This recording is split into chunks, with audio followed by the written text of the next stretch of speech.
What is going on, Sens fans? Welcome to another edition of the Locked On Senators live watch party. I'm your host, Jack Richardson. It's the third ever live watch party. We are still searching for our first win. 0-2 so far doing these, but we are not backing down until we see the Senators win a game. And obviously, we'll keep going after that.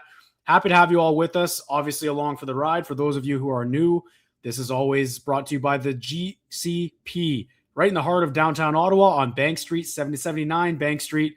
The vibes are free at the Glebe Central Pub. Free vibes, but the shuttle is also cheap on the way to the CTC. Best way to get to and from the games. Can't recommend it more. As always, brought to you by our friends at the Glebe Central Pub. Happy to have everyone with us. If you're new here, all we do, I watch the game here on the right, bring the fellas in every now and then we talk about what we're seeing, obviously, with the Ottawa Senators.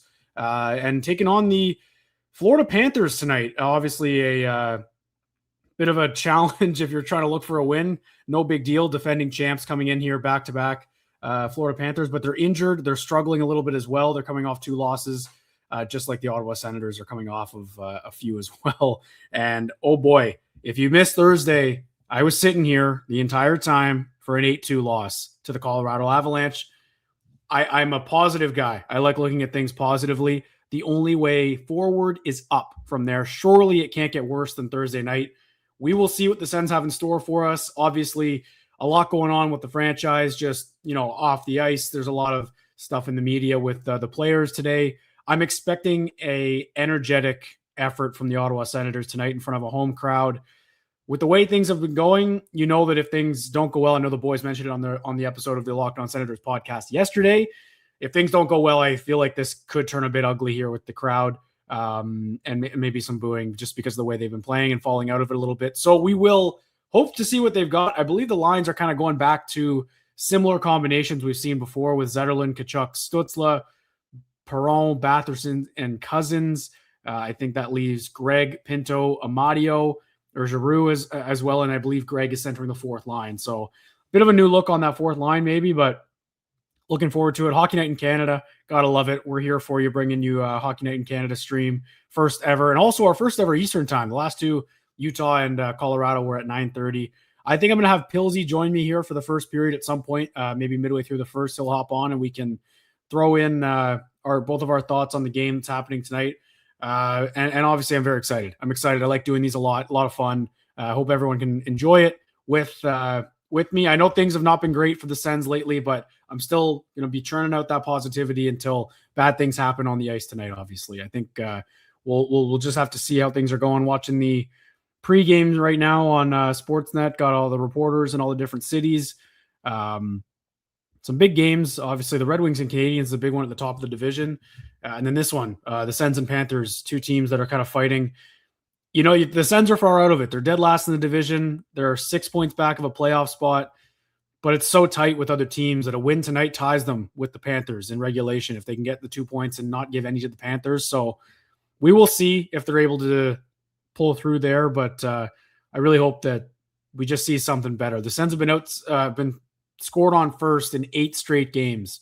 8 straight times they've been down 1-0 to start these games. So scoring first is obviously the goal.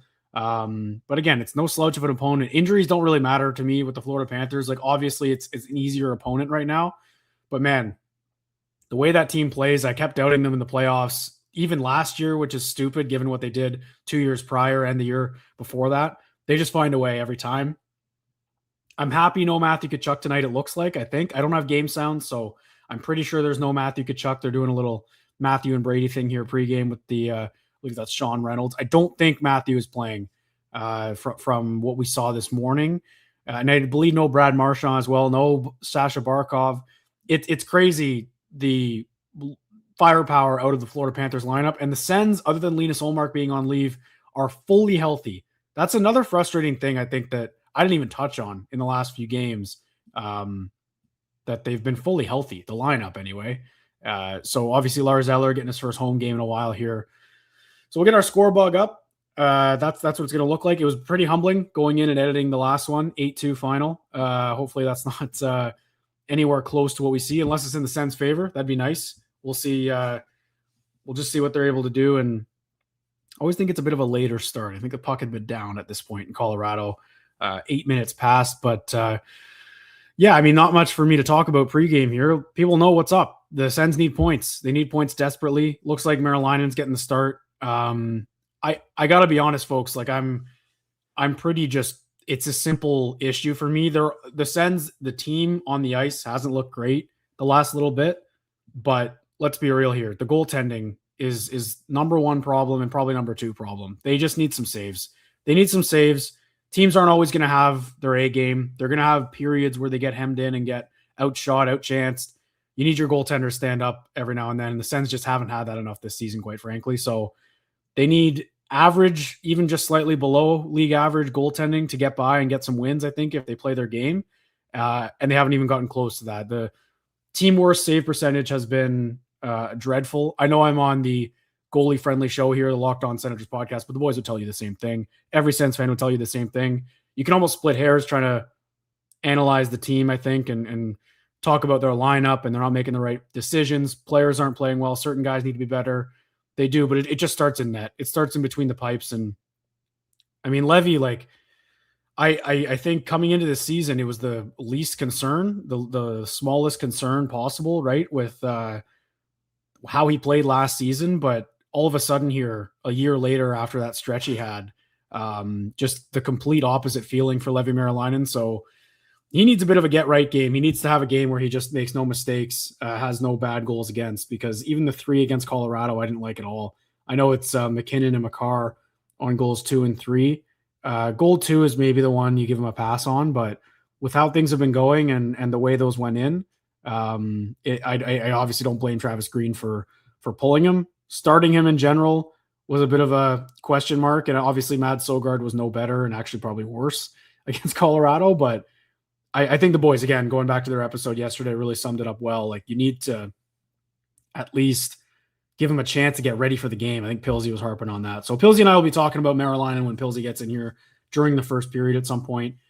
Looks like we're about to head back to the Canadian Tire Center for anthems soon. I'll try my best to make sure everyone knows where I am, just with what I'm seeing, so you can kind of get an idea. If you like to, you can pause it, kind of try to match up with me. Obviously, if you're a bit behind where I am, I'm sorry about that too, but I'll do my best to describe what's going on without doing play-by-play. And Pilsy, when he comes in, and Ross, same thing. If it's during the play, we'll try and get them to do the same time, so we're not reacting a few seconds apart here. I'm looking forward to it. I'm looking forward to it again. I keep saying this every time we do these. I love doing these. I love talking during the games and just kind of blurting out the thoughts as they happen instead of trying to tweet them out furiously. And it's fun. It's fun depending how many people we have. I think last game our viewership peaked right after 8-2, which is really humbling. I think a lot of people wanted to see what the reactions were like, and or not 8-2, sorry, 8-1 in the second period. I went back and watched, and just the reactions to each goal were really humbling. Obviously, wasn't the smoothest, let's say. I'm just gonna kind of tilt my screen here. Hopefully, I don't unplug anything, just so I'm not turning my head too much. There we go. There's the beautiful Canadian Tire Center in all her glory. The home ice, man. The home ice, like we're used to the Sens maybe not having great performances on the road. They need to give the crowd something here. Saturday night, middle of January. Obviously, we all know the weather in Ottawa is less than ideal at this time of year. You just got to give the fans something. If they're going out there trekking in the cold and getting to these games, you got to give them something to cheer for. And you got an opponent here that you should have no problem getting up for, because you're chasing them in the Atlantic and they are your division rival.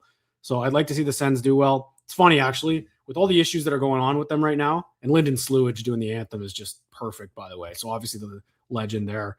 I don't know if people do this at home, but when the anthem's playing on TV, I don't know if you take your hat off and kind of do the anthem thing. Because I don't have the sound on, I'm going to keep talking. But it's the first national game that we're doing here, so I haven't seen the anthems yet. But what I was going to say is the Panthers lost twice in Ottawa last season. 2 games they came to Ottawa, lost both. The first game of the season and then quite late in the season, I believe in April. And the funny thing is, given the situation the Sens are finding themselves in, it was both goalie steals. Linus Ullmark was fantastic in his first game as a Senator. on home. I believe it was the home opener. Maybe I'm remembering that a little bit, but he was fantastic. He stole that game for them. And then later last season, it was Anton Forsberg getting about a 40 save shutout, I think, against the Panthers. Completely stole that game for the Sens as well. So hopefully they don't need to rely on their goalies that much tonight. If they do, they're not going to win based on how they're playing right now, but we'll have to see. It's just a little bit poetic that's how they won those games last season against Florida. And this is obviously how it's going this season. So we'll see how it goes. Lyndon Slewage starting the Canadian anthem here. It looks like a good crowd. Sens in the red jerseys. Ridley Gregg bobblehead night. Love that. I wish I could have got my hands on one. I've got a Shabbat and a Timmy one hiding around here somewhere on that shelf back there. Got to get those maybe in a bit of a more prominent spot. Maybe instead of that Dune book. We're getting the setup all configured here too with the new apartment. Yeah, I mean, it's there's not much to it here. In 7:14, this is a late puck drop. But I should have expected that with the national broadcast game. Nick Jensen looks like he's coming back in from Nicholas Matinpalo. I think when Jensen got scratched last time, I think he bounced back really well. Like I think he played pretty well after that. So looking for more of the same there from Nick Jensen. Hopefully he can do the same thing. But the Sens they just need a win. Let's be honest here. They just need a win. Anyway, it doesn't have to, it doesn't have to be pretty. It doesn't have to be that good of a win. Also, before the game starts, just want to point out we're Go Bears tonight. Obviously, I won't be able to tune into the early part of the game for the Bears and the Packers, but we're Bears fans in here. If there's Packers fans, obviously you're welcome, but Go Bears. Playoff game tonight. All right. Set for puck drop. I think. I always forget how long these ones take. The national games always take so much longer. Bobrovsky could be a problem for the Sens. He's not had the best numbers this season. It's actually the exact same save percentage as Linus Ullmark, funny enough. But his numbers are not strong, but he just seems like a guy who can completely steal them a game or two.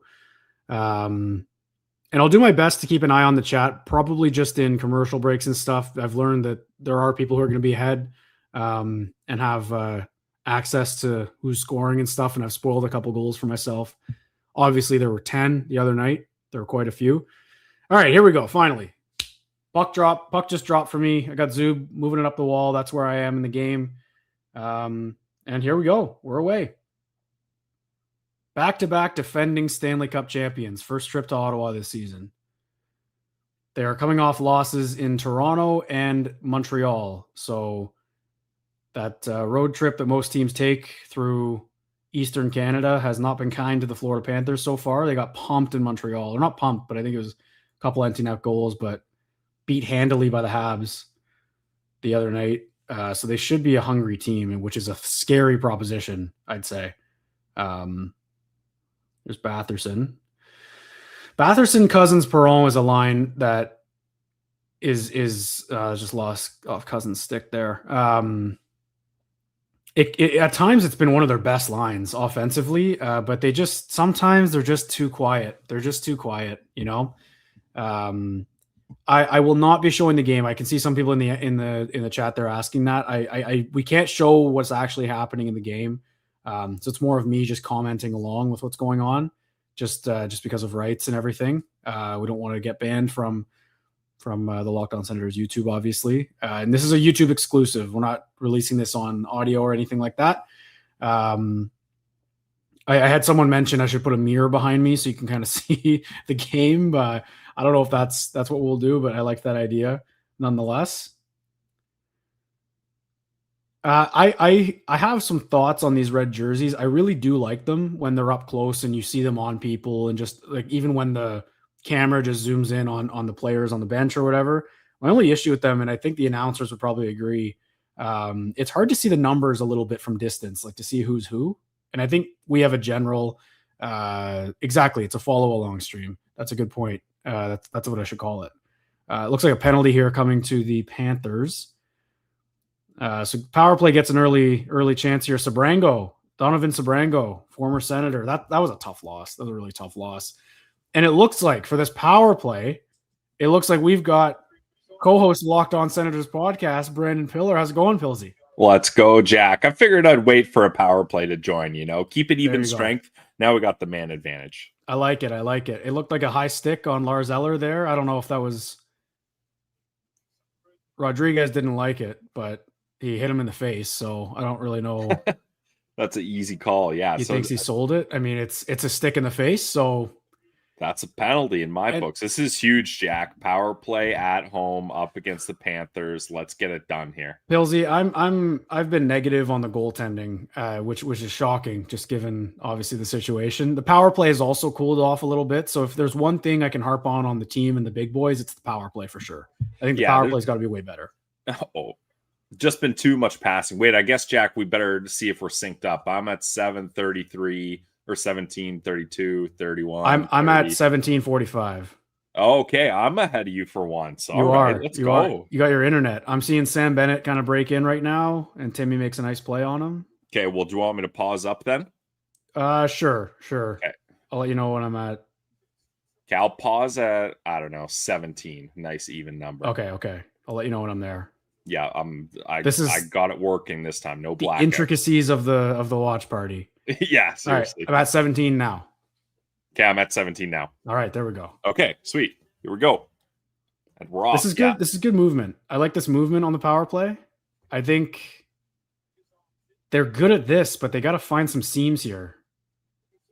Yeah, the Panthers have a good penalty kill, so it's not going to be easy. But, I mean, they have so many guys hurt. I wonder how they do strong their PK units are compared to usual. Like they're just not making them move around a lot, No, that's a bad play. Yeah, that's the issue. Like the puck possession hasn't been a problem for the Sens. It's just finding seams and opening it up. Like they're too easy to defend right now. How do we feel about the Reds? Are we happy they're in red? Happy. I was just talking about that before you got in. I think, I love them when they zoom in on the guys. And I know you and Martian got one of the home opener, and they look great. I just from the normal view, it's hard to see the numbers a little bit, I find. Yeah, and we had John Forsland play-by-play for Amazon Prime Monday night. Oh, here we go. That's a greasy one, but we'll take it. You're ahead of me again. How? Oh, okay. Maybe we didn't sync up properly. That's okay. Oh, you were at 17 minutes. Yeah. Oh, no way that went in. Let's go. All right. Greasy, but we Fabian like it. Zetterlund. How about that? Oh. That's the first time the Sens have scored first in 8 games, Pilsy. 8 games. And it's not pretty, but we'll take it. Hockey gods owed us. The hockey Jack, gods I'll pause right before the face-off. Okay. That was my bad. I thought you meant 17-17. Oh, no, yeah, that's okay. Terrible one on Bob. Holy. Oof. It's off Forsling's stick, off Bobrovsky's blocker, then his head, and then in. Those are the bounces, though. Those are the bounces that get you rolling. The power play gets one. That's all they needed. And those are the bounces they weren't getting before, right, Jack? Nope. Okay, wait. No, I'll stop it when I can see the clock. That way we can time it properly. Oh, that feels so good to get that one out of the way. Good start. Yeah, let me know what time you pause it at, and I'll actually sync up this time. 15:30. Okay. Yeah, I'm not in my studio because I'm watching NFL playoff football too. I got the 3 TV set up, so nice. Okay, I'm at 15:30 right now. Bang. Okay. You can't hear my audio in the back, can you? It's low enough. No, you're all good. Sweet, you're all good. Nice. Look at Nick Cousins, couple against his former team here. Yeah, did you see him chirping them while they were practicing? I love that. I did. He was right behind the net. Looking like Dorian in the COVID season. You remember that? Yeah, exactly. Yeah, surprised Gary Bettman didn't fine him for interacting with his old team. My God. What do you think of, let's talk some Olympics here, Pilsy. What do you think of Sam Bennett being left off that team? Certainly surprising, but I mean, man, Team Canada is so damn good. Here we go. Oh, nice chance by Amadio there. It's surprising, Jack, but I also think, and knock on wood, you don't want any injuries, but it wouldn't be surprising for one guy to get hurt before the Olympics. That's true. And that's a quick, easy, like Sam Bennett's got to be first guy up. Obviously, it's forward. You got to take him because he's a big moment guy. I think it would depend who gets hurt, because if it's a scorer, that's fair. Like God forbid it's someone who's one of their top guys. I think Bedard gets in there first just to get some kind of offense. Yep. But yeah, you're right. Like, I mean, Tom Wilson went down the day after they announced the roster, I think, and I think he's going to be okay, but it looked bad. So if that's a guy who goes down, I'm putting Sam Bennett there right away. That's the most logical switch, a Wilson for Bennett switch for sure. Yeah, I agree. I was just surprised just because of his pedigree. Like, I know that he's not, I don't know, man. I mean, you look at his playoff performance last season and he had 15 goals, I think. He was unbelievable. I think he had like 13 goals on the road. And didn't he score the game-tying goal in the Four Nations final? That's exactly it. Like the value of that alone should be a lock for the team. But this is the thing with Canada. Like, they've got so many guys. I think their B team could medal. Someone was saying, and they're not wrong. Like, they're totally. I think was it Athletic or Sportsnet? Someone did a B team Canada, and it's amazing. Yeah. So I don't know. But I think it's just something that's going to happen. I mean, I do wish, I've always wished this, and I don't think it's ever really happened in my time. And I don't even know if Jason Spezza was good enough at his peak, but the Sens have never had a guy in the conversation for Team Canada. And it's just a pet peeve I've always had. I don't know. What about Heatley? But I think 2010 was when he made it, and he was on the Sharks. And it was too late then. So it kind of hurt, Yep. Obviously, seeing Brady and Sanderson with USA feels a bit different, but I think it'd be nice to just get a Canadian guy, but that's obviously a generational thing. We'll just have to see in the years to come. But that's a crazy team. It's a great team, and I'm excited for the Olympics. Excited for that. Oh, it's gonna be awesome. Yeah, although to play the Olympics, you need a functioning ice surface. Oh my God! That report that the test game had to be stopped because of a giant hole in the ice. Oh, absolute disaster, man. I think I did see a player though kind of downplay it, being like, look, it was just kind of it's brand new ice. Like it's not that big of a deal. I think the tweet from, I think it was Chris Johnston, just kind of went nuts. Here's a good point. Mark Stone. We forgot about Mark Stone. Obviously didn't make it in his prime here in Ottawa, but he's on the team. So that's kind of a nice little nod there. How about Zetterlund, man? Let's get back to the Sens. I got distracted with Team Canada talk there. What was he trying to do there? Was he trying to pass it across and it got deflected up? Yeah, it got deflected by Forsling. It looked like he was trying to make a bad seam pass, to be honest. And I think it just worked out in his favor. But we will take it. We absolutely will take it. Yeah, big time. And that's the thing. Zetterlund's one of those guys. I just want him putting the puck on net. Now, I know maybe necessarily that wasn't on net, but like, I feel like he's got some of those bounces due his way after all the bad luck he had when he first got to Ottawa, and he hit the post like a bunch of times in the playoffs too. So just get it on net, baby. See what happens. I think that's a good mentality for the Sens. And Bob does look a little bit shaky. I mean, obviously that's a bad goal to give up, but he's only at like an 881 save percentage, which, hey, for Sens fans, we would kill for an 881. But would we though? It's the exact same as Olmark's on the dot. I found that funny. Fair. But yeah, this is a down year for him. But again, Florida dealing with a million injuries. And for Bobrovsky, it's just the body of work is so much. He's a Hall of Fame goaltender, so you can kind of, when he has a bad stretch after all the hockey he's played, you can kind of forgive him for that. That's a guy who's excited about for the Olympic break. I can tell you. I think. And no Team Russia in there. He's actually going to get a break. Yeah, which is its own thing. Obviously, it's kind of disappointing. That was a nice save there by Levy. It looked a little shaky, but he got it. So on to the next. I'm at the point, Jack, with Levy. It doesn't have to look pretty if he lets 5 goals in, but the Sens score 6. I don't care. Like, just that's find what I'm saying, a way to win, because we're past the point where we're like, we need him to be an absolute savior. We just need him to be good enough, because this team's been playing good enough. They just need a goalie that can help them out. I'd say for the most part, they've been playing well enough. The last 2 games is specifically. I mean, obviously, Colorado, we're not going to give them too much credit there. I got to be honest, and I know you guys broke it down. We don't have to think about the Colorado game too much, but looking at all those goals against the Avalanche, not to say that they could have generated more high danger chances, but they were from distance, all of them. I saw you put together a pack of all the goals, and I can't take credit for that. Out. The NHL did, and I did the old just hold the video and post it myself. But but it was true. I think only McKinnon's was really in a high danger spot, and it's Nathan McKinnon. But the rest were from distance, so you can't even say the Sens were that bad defensively necessarily. But that's anyway, we won't harp on that. They look a lot better to start this one, obviously, and the 1-0 lead we will take. Yeah. Oh man, it's good. And now let's see some controlled zone possession here. And against the team here, like, you want to talk measuring stick, they just lost to Toronto and Montreal on the road. So just do what those teams did, essentially, and you got to beat them. You got to win this game. Yeah, you need to find a way to win this game. We called it a must-win game. We didn't really advertise the must-win like we usually do, but on the episode, we did say it's a must-win game, especially because this is at home. I mean, the last couple home performances have not been great.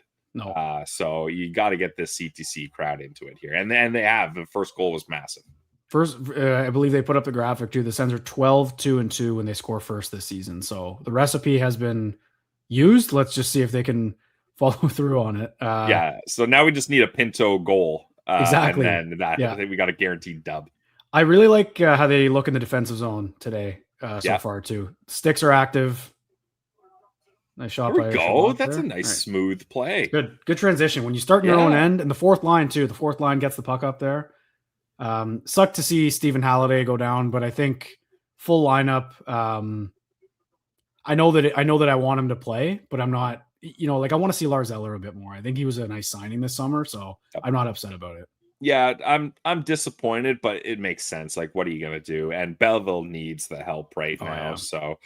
It was the move we all anticipated, and I don't think at all Stephen Halliday is looking at this like, I got demoted back to Belleville. I think he understands it's a numbers thing and it's a full roster now, and he got a pretty good shake at it, and he had a really good showing. So I think that's going to bode well for him in the future if there is any injuries. You hope not, obviously, but that's a guy I have no issue, Jack, if there's a spot for him in the lineup, him playing every single night. I think a good way to put it is compare him to Zach Ostapchuk when he was here last season before he was traded to San Jose for Zetterlund in that package. I think much more impactful in his minutes. I don't think the points were there. I think Ostapchuk had a goal or two. But a guy in Halliday where I'd be a little bit disappointed if they moved on from him in that kind of trade this quickly, even though he's still 23, so he's not young. I think he's a guy who could contribute. I think someone made a good point. He's now looking like a guy who could step into a top 9, top 6 role if needed next season with an injury or someone leaves or whatever it is. You've got some contracts expiring now with the forwards, but again, I don't know who you take out of the lineup today if you want Halliday in. So it's a good problem to have. Yeah. Definitely. It's nice to have some depth there. And let's see Halliday light it up in Belleville. And obviously we know we can dish it. I wouldn't mind if he scored a couple goals down there too to get that goal scoring. I'm sure he wouldn't mind either, Pillsy. Yeah, we talked about his stick. Yeah. I think they also just put up I guess Giroux got a point there on Zetterlund's goal. He has 12 points in his last 12 games, Claude Giroux. Yeah, sneaky good. And then every night in the faceoff dot, he's good. Like Giroux is everything we need from him. I think he's having a fantastic season, to be honest, Billsy. I like his plus minus is tops for forwards by a mile. He obviously is on a bit of more of a discounted deal for the scoring he provides, which is great. And he's just stepped into a new role, this defensive role. And this line is one of the best in the league when they're clicking with Amadio and Pinto. Yeah, and keep in mind, he's got those bonuses. A lot of them are playoff not performance, but playoff game bonuses based on what round the Sens get it to. So obviously, G's not hurting for money, and $250,000 isn't going to change his life when he's made. I think he's near $100 million in his career. So you know what it does, Pillsy? It gets him a new car. Yeah. Put that under the mattress for when your car gets stolen. That's always nice to have. Looks like Zub just took a high sticking penalty there. That's not been a lot of high sticking penalties. Those are the ones, man. Those are lazy in my, like, you can't take high sticking penalties or any stick thing, tripping, hooking. Hooking's I think the one that gets called the most when it shouldn't of stick penalties, but high sticking is so obvious and it's a lazy penalty. It's the bad one. Yeah. Sometimes though, Jack, I find high sticking can just be a timing issue. Yeah. Like you go to stick lift someone and you just miss that timing by a second. And if you miss their stick, your stick's it's a bang bang thing for sure. Exactly. Yeah. It's not like someone's going in and trying to hit someone. It's just, I think it's a result of a bit of just, if your timing's off, like if you're going offside, if you're icing it, it's just a result of not playing well at the end of the day. Larry, let's see this PK if they can figure it out here as Reinhart walks right in front, but doesn't get a shot. So it looks like we're sticking to the diamond. Yeah, right? I don't. The PK actually, surprisingly, has been. It's been better for sure. That's kind of wide open off the post there for Lundell. Yeah, like I know. Actually, in Utah, I think Levy was pretty good on the PK, but the penalty kill itself didn't look good, but they killed them. Yeah. But it has. I think it's. Yeah, there you go. It's 80% in the last 3 games. This graphic just came up for Sportsnet. So it's finding a way. This is sloppy though. Oh, that's a nice save. Big save, Levy. Let's go. At this point with Marilyn, you're just looking for confidence builders, I think. Like it's especially with the Reimer edition, so he knows that there's a bit of pressure now. Yeah, you got to wonder even for him with how things have gone. Especially after Christmas when the load's been on his shoulders, what he wants, like, would he be okay with the Belleville stint almost? I wonder that just with how it's gone. Yeah. I don't know. I feel like obviously he wants to be in the NHL, but I do feel like he probably would like some support. So I honestly think he's probably looking at the Reimer signing as like, okay, thank God I got a bit of relief here. Because we were talking about on yesterday's episode, Jack, like it was kind of crazy what the Sens made him do. Make him start in Colorado, pull him throughout the game, and then he's got to go back in the third period, and then he's starting against Florida after he just did a back-to-back, and one of them high altitude, one of them getting embarrassed, and he had to play a first and a third period. Like, I think he's probably looking at that like, okay, at least we've got some stability here, and maybe it's not all on my shoulders. But I could be wrong.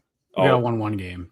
Rodriguez just ripped one from distance too, and just beat him. He's wide open. You'll see the replay here.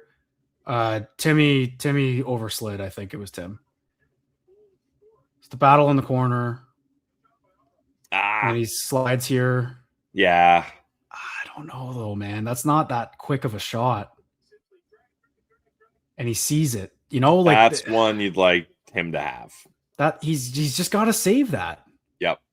That has to be. He's out pretty far. Like that's good positioning. Like he should have that one. It's those goals, man. Wasn't the first one, so it's a tie game. But those are the ones that have been breaking their back. Like I think, and you guys know, like obviously, every time there's a goal, you can nitpick anything from the team. Like someone made a mistake on every goal. Yeah. But the goalie's the last line of defense. Yeah, and that one, it's from distance. He sees it perfectly. And don't get me wrong, Evan Rodriguez, good player, but like you want to, if you can see that shot from distance from a middle six guy like Rodriguez, you want to be able to get that save. It actually not dissimilar to McKinnon's the other night. But when it's McKinnon, it's McKinnon, scoring his 36 of the season. Yeah. But yeah, you're right. Rodriguez, like that. You need that save. You need that save. But all right, 1-1 game, 2 power play goals for each team. I think that was power play. Might have been right at the end of it, but yeah, that was power play. Okay. Here comes Rodriguez again. There's a good save. Yep. Seems that people are going high on Marilyn. That looks like what the Panthers are doing here. Yeah, I don't know if that's the book on him, Jack, I can't really think in my mind. Like, it's not like Matt Murray where it was high glove. Yeah. That was well, I was obvious. gonna, and this is kind of mean to Carolina, but there's so many goals to look at lately on how to score on them that maybe that's like 60% of them, but it's still a lot of goals. Yeah, you're just playing the odds there. Yeah. Oh man, there's been some high scoring games lately though, eh? Like how about that 10-2 Boston beatdown on the New York Rangers today? Oh my god. Crazy. Yeah, so like no goalies are really shining that much this season. Like a lot of teams are scoring big goals, and like if you're a team with a goalie in the 900 save percentage, like you're probably feeling pretty good about that. Well, Pilsy, I spend a lot of time. I've written a few articles now for the Hockey News, and I've nice. dove into team save percentage on each of them. Okay. It's I'll pull it up right now just to have it, but it's a lot lower just across the board. I don't know historically, but I'll pull it up right now. Shout out NHL.com for stats. They're very, very good at. Yeah, there's 7 teams with above a 900 team save percentage, and then the rest are all under 900. That's so crazy. Wow. Now, I think Ross and I talked about it. It seems they're being stingier with shots, and we'd know from our FanDuel parlays if they're not hitting the shots. Bit stingier. But yeah, I mean, the Avs have a 920, Wild at 913, and then it's 906, 905, 902, 902, 900, 899. Like, it's not that great across the board. However, that's why I point more to the ranking for the Senators. They're still last, and by a lot, you know. And they're playing Brady's media from today. Some colorful language from the captain. Yeah, I mean, I like that he's pissed off about it, and I mean, you can't blame him. Yeah, no, of course. I think any time these guys kind of come out and defend their teammates for whatever it is, I like it. I like it a lot. Yep. Steos there when Steos has no glasses on, I get worried. I don't know what's going on in the noggin for Steady Steve right now, and it's been a bit of a tumultuous few days, obviously. But how quick would you like to see Reimer up here? I don't think he played for Belleville today. No, he didn't even dress. Okay, so I mean, Parsons again. It depends how long they want him in Belleville, but I would imagine it's like get up here ASAP. You know, if Olmark's uncertain still. I want him to play at least one game in Belleville, Jack, because just remember, he's played 2 games this year and they were in the Spengler Cup. That's right. Yeah. Just to kind of get back to that pace. Obviously, AHL is not NHL, but it's more just get into the rhythm of things, get your timing back as a goalie. Now, the thing is, though, the Ottawa Senators' next games are back-to-back, and with travel in Ottawa against the Canucks on Tuesday and then in New York against the Rangers on Wednesday.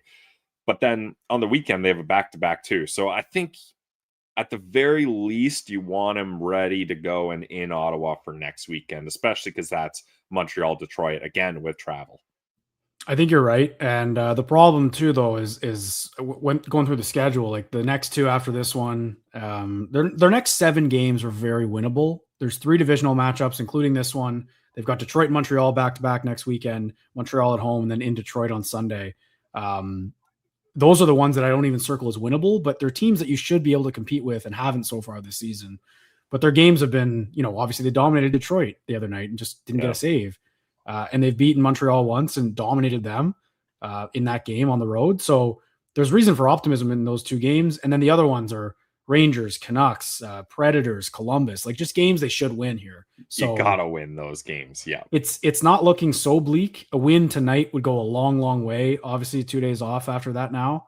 So we'll just see, Pilsy. We'll see. But I do like what I've seen so far, I think, but long way to go here in the first. Yeah, I think they kind of cooled off a little, especially after that goal. But let's see if they can bounce back 5-5. Like both goals are on the power play. Let's see some good 5-5 play here. I think so. The thing with the Panthers, and I said it pregame just before the game started, like I don't, obviously you don't want Marchand, Tkachuk, and Barkov in the lineup. Maybe Barkov to a lesser extent, but I feel like there's such a team that it doesn't matter who's playing. I think you said it actually too on the pod the other day. Like it doesn't matter who's in their lineup. They're going to pepper you a shot. Look at this forecheck. Like they're all over it. Yeah, I mean, they're well coached. They have the right winning culture. They know what it takes. It's next man up mentality. Like, oh, there we go. Nice save, Levy. Good. They're going And high on that's another Levy. thing too, Jack, is I feel like even though this team's been playing a good structured defensive game, they haven't done a good job of clearing out those pucks that end up in the slot from a rebound. Because there's been a couple goals where Levy makes the first save, but then that rebound's right there and it doesn't get cleared. So I know that's kind of an easy one and there's not that many guys in front, but that's just one of those situations where, all right, Levy made the save. Now we got to hop on this, get that rebound out of there safely. I think you're right. Yeah. And that's one where it falls on both, because you look at the rebound itself and that one from Levy, like if they're getting it in that spot, it's kind of hard for a goalie to hold it. You'd like better rebound control, but then at the same time, clearing rebounds, being first on the puck, just defensively aware, they haven't been good at that at all. So that's where they've struggled a lot in their own end, I think, the most, let's say. DP looks a little shaken up here. I don't know what or is he? What's he doing? He might just be tired. Icing, he went full speed for the icing, and that'll get a grizzled vet huffing and puffing. Yeah. So it looks like the Panthers loaded up this line, I think. Greer, I don't know if he would be loaded up with what they've got, but it's one of their top two lines out here after the icing. Yeah. And ice it again. And ice it again. Okay. These are the ones, man. They get you. They got caught on one last night, or it was or not last night, last game. I lost track of all the goals, but I think their first one came off an icing, if I'm not mistaken. Yeah. Oh boy. But this is a good face-off team. They should be able to figure that out, and they should. Do you know how good Cousins is this season in face-offs? I feel like he's on the lower end of their centermen. Just won another one though, back to back. I can tell you, Jack, Cousins. I mean, 53.8. That's perfectly fine. Good. But he might still be on the lower end of their centermen. Oh, here we go. Yeah. Oh, it's a good play by Ekblad. Dang. All right, let's get a change here. Yeah, they were tired. I think Cousins was waiting for someone to join him there, and everyone was just kind of a little too gassed to join. I want Jensen off the ice soon here. Got the puck here. I also said this pregame, when Jensen has come back after the scratch, the first one this season, I think he played pretty well. So I hope he can kind of keep that up here. But all right, he's going for a change now. Okay. Good. Yeah.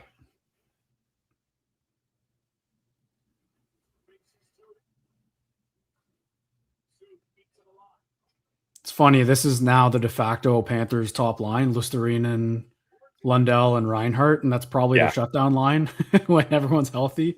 So they're going up against Ottawa's shutdown. Maybe not Luostarinen. Well, Lundell and Luostarinen, that was their third line with Marchand when they won the cup. Right. Like, and now that's their top line. Like, that just goes to show where they're at. Ooh, that looked like a big collision. Pinto and Amadio came together there.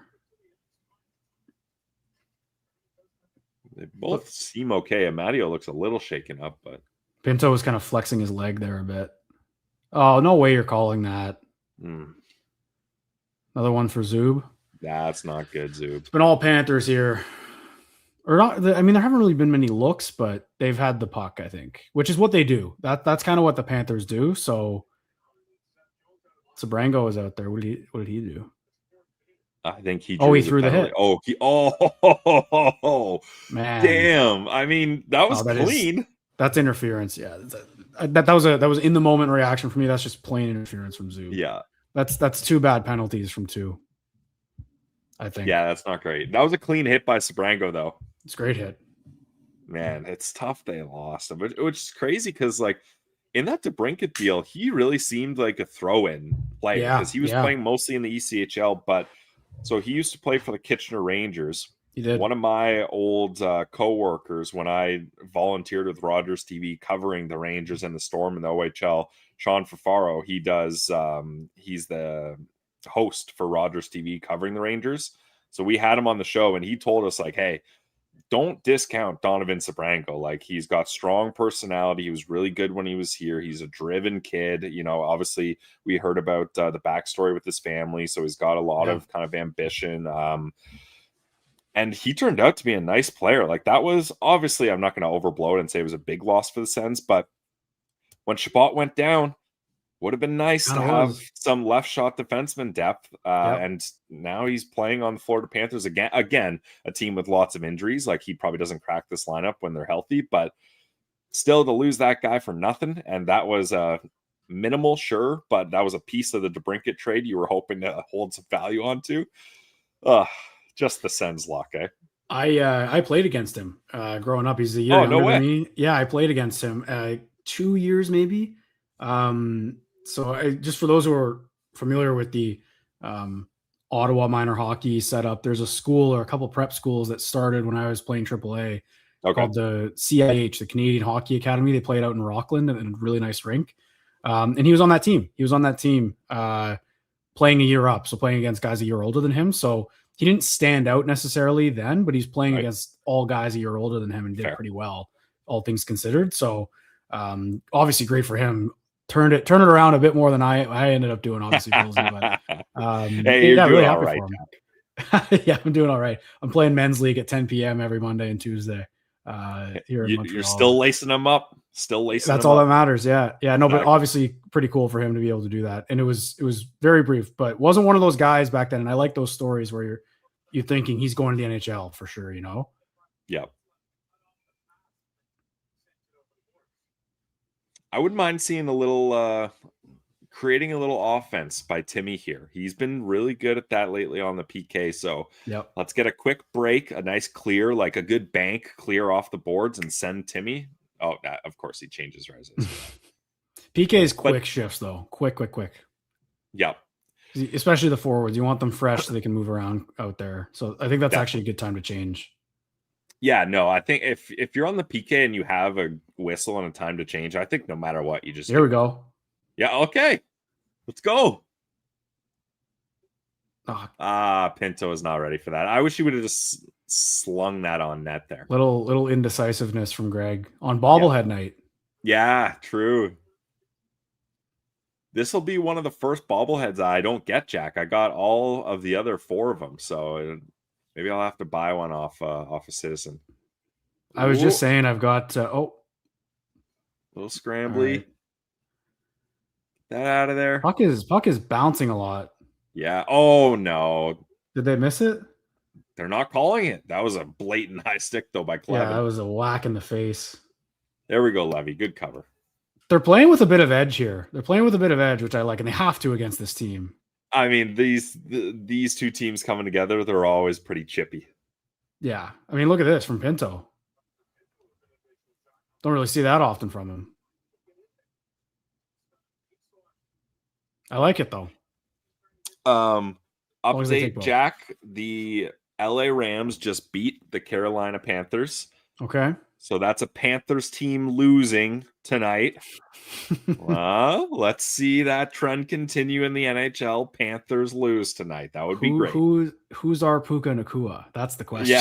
Yeah, seriously, probably Timmy. Yeah, I guess so.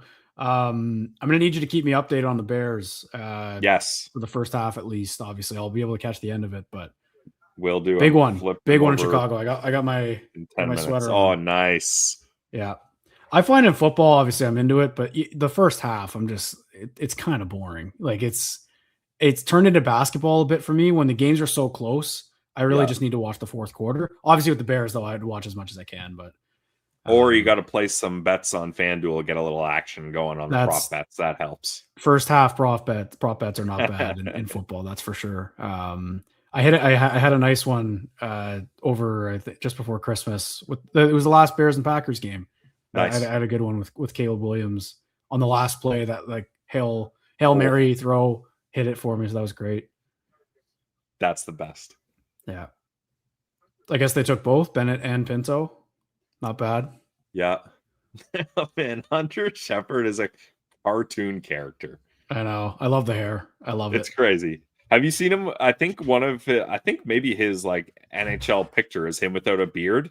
Yeah, on DB, I hockey DB'd him on the postcast that night, and I looked, he didn't have a beard. It's crazy. That guy needs a beard. We gotta keep a beard on him. Yeah. Well, especially I think if he didn't have one when we first saw him here, I wouldn't have thought that. But because he's got the full thing, like not just a beard, a full one. It's aggressive. Yeah. Oh, yeah.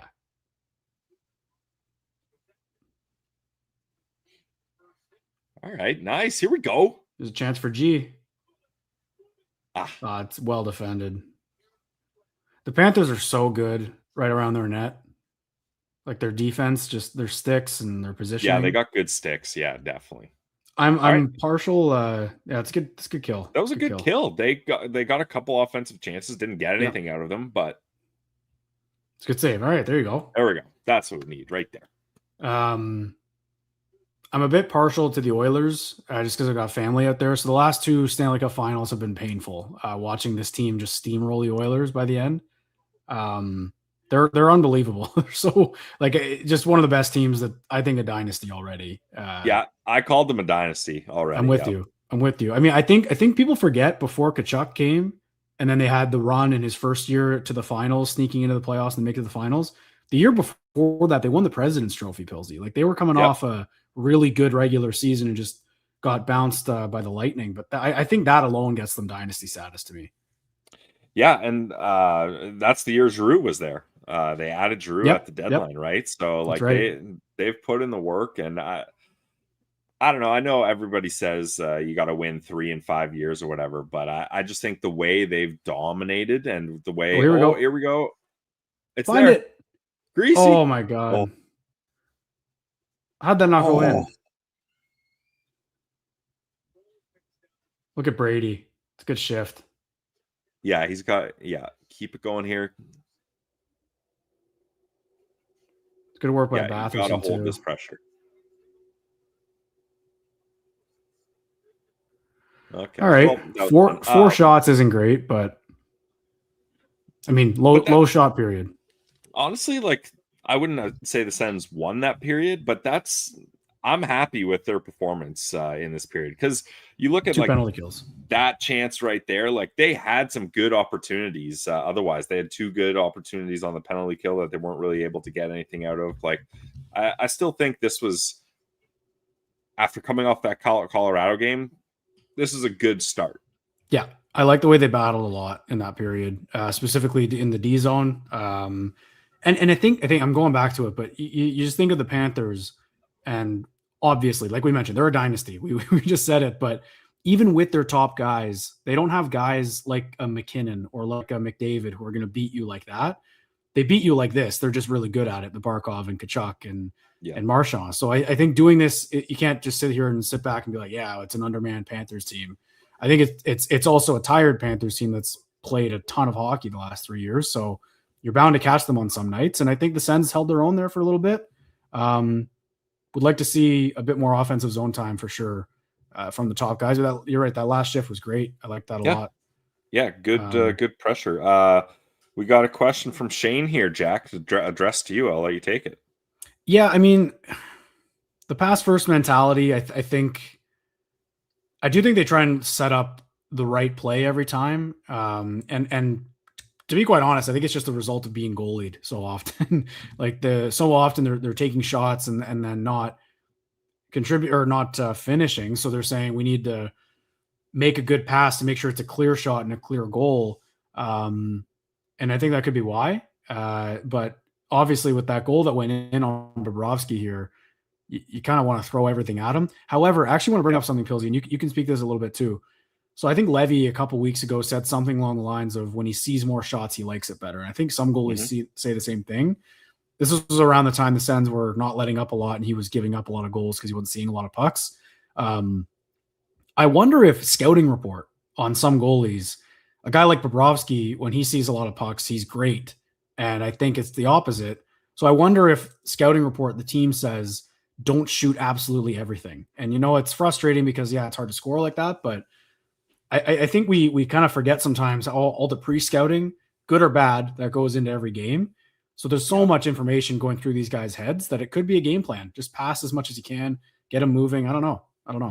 Yeah, and that's definitely a thing. Like, I know, Jack, for me, I prefer to be when I'm playing net, which is house league and beer league. So I'm not trying to say I'm expert or anything. But when I'm playing net, I feel much better about myself when I'm getting a lot of shots. It's so hard when you're cold, and then like, especially Jack, if you're cold, and then let's say the first shot you get is like a 2-on-1 where you gotta go across the crease and stop a one timer. Like if it's like a dynamic, tough shot that you face because you're not warm, your timing's off. Maybe you've checked out a little bit mentally. I know people are going to say Pillsy, they're professional athletes, they don't check out, but you're human. You get distracted, you get in your own head. It's like, oh, okay, I gotta stay in this. Whereas if you're dialed in, you're in the zone, you're active, and you're getting lots of shots, like you get in that zone and you feel it and you feel good about yourself and you get some positive momentum.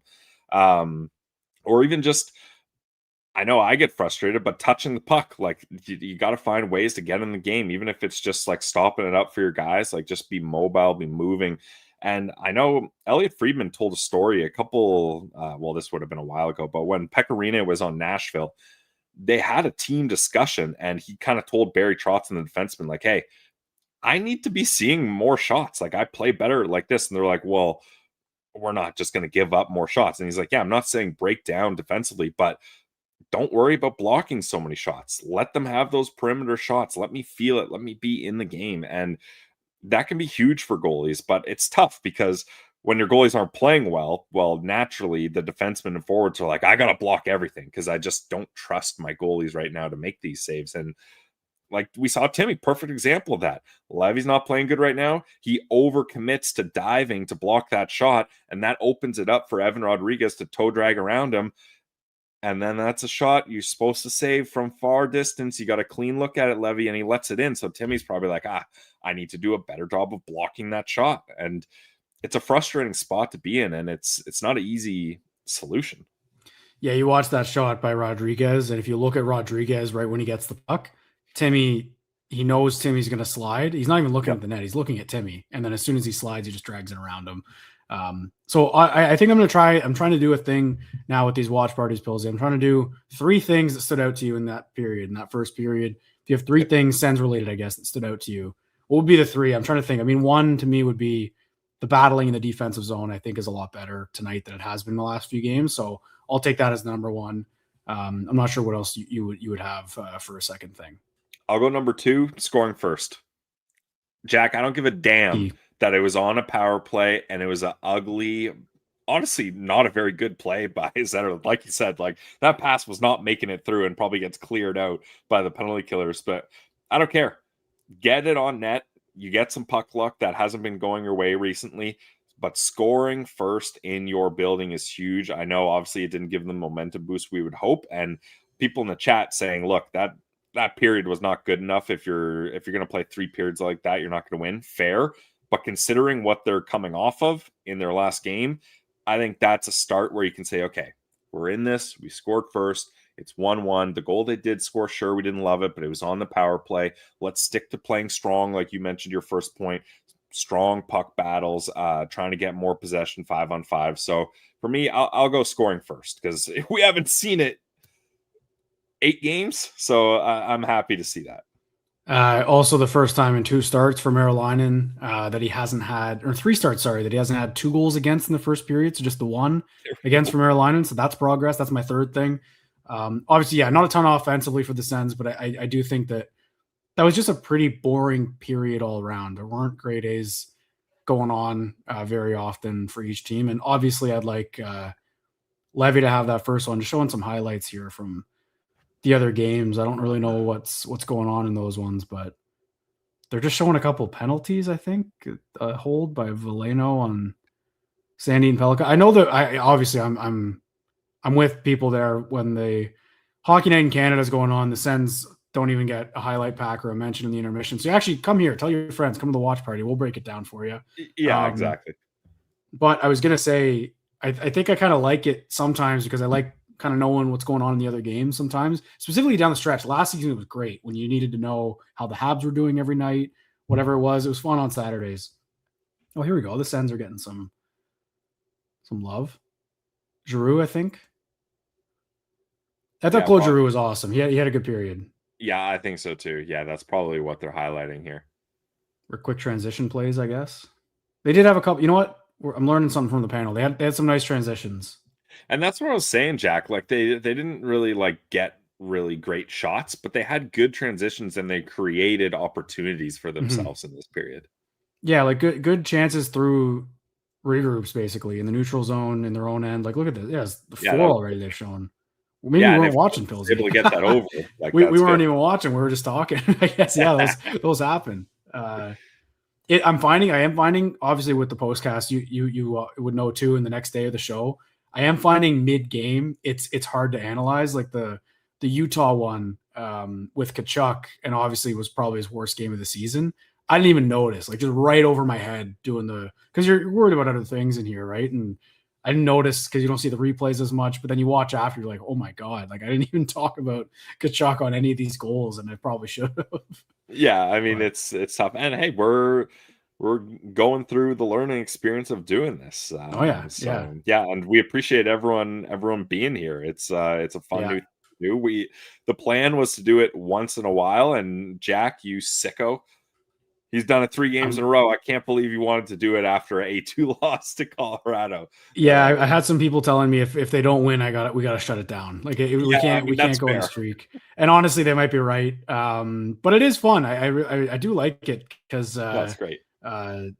It's just fun. I think and this is going to sound so sick, Pilsy, but Thursday was kind of fun because everyone was going through it. And as they scored more goals, our viewership went like that. Like literally the peak viewership was at 8-1 in the second intermission. So I think it's just funny because people kind of commiserate. You even got other fan bases coming in to make fun of the Sens, and that's all part of it. We all do it. I'm guilty of that with the Leafs and the Habs. I find my shows. Of course. I mean, as you should be. Nothing upsets me more than when rival fan bases are like rent free. All you do is care about our team. It's friggin' sports. Like, exactly. You can't play sports on your own. You're always up and against an opponent, and you have rivalries, and you want them to fail. You want to keep tabs on them, so when you're playing them, you know what to look for. Like, that's what sports is all about. So yeah, I got no issue with I mean, whenever we play the Habs or the Red Wings, we usually got a couple of familiar faces and profiles in our chat, and as long as you're not being a dick about it, like I got no issue hate watching and checking in and throwing in some chirps. Like that's all fair game. It's all good. Bad hate watch going on in Toronto right now. The Leafs are up 3-0 on the Vancouver Canucks. Red Wings and Habs are tied at 0. In a surprising battle for the Atlantic Division in mid-January, those two teams.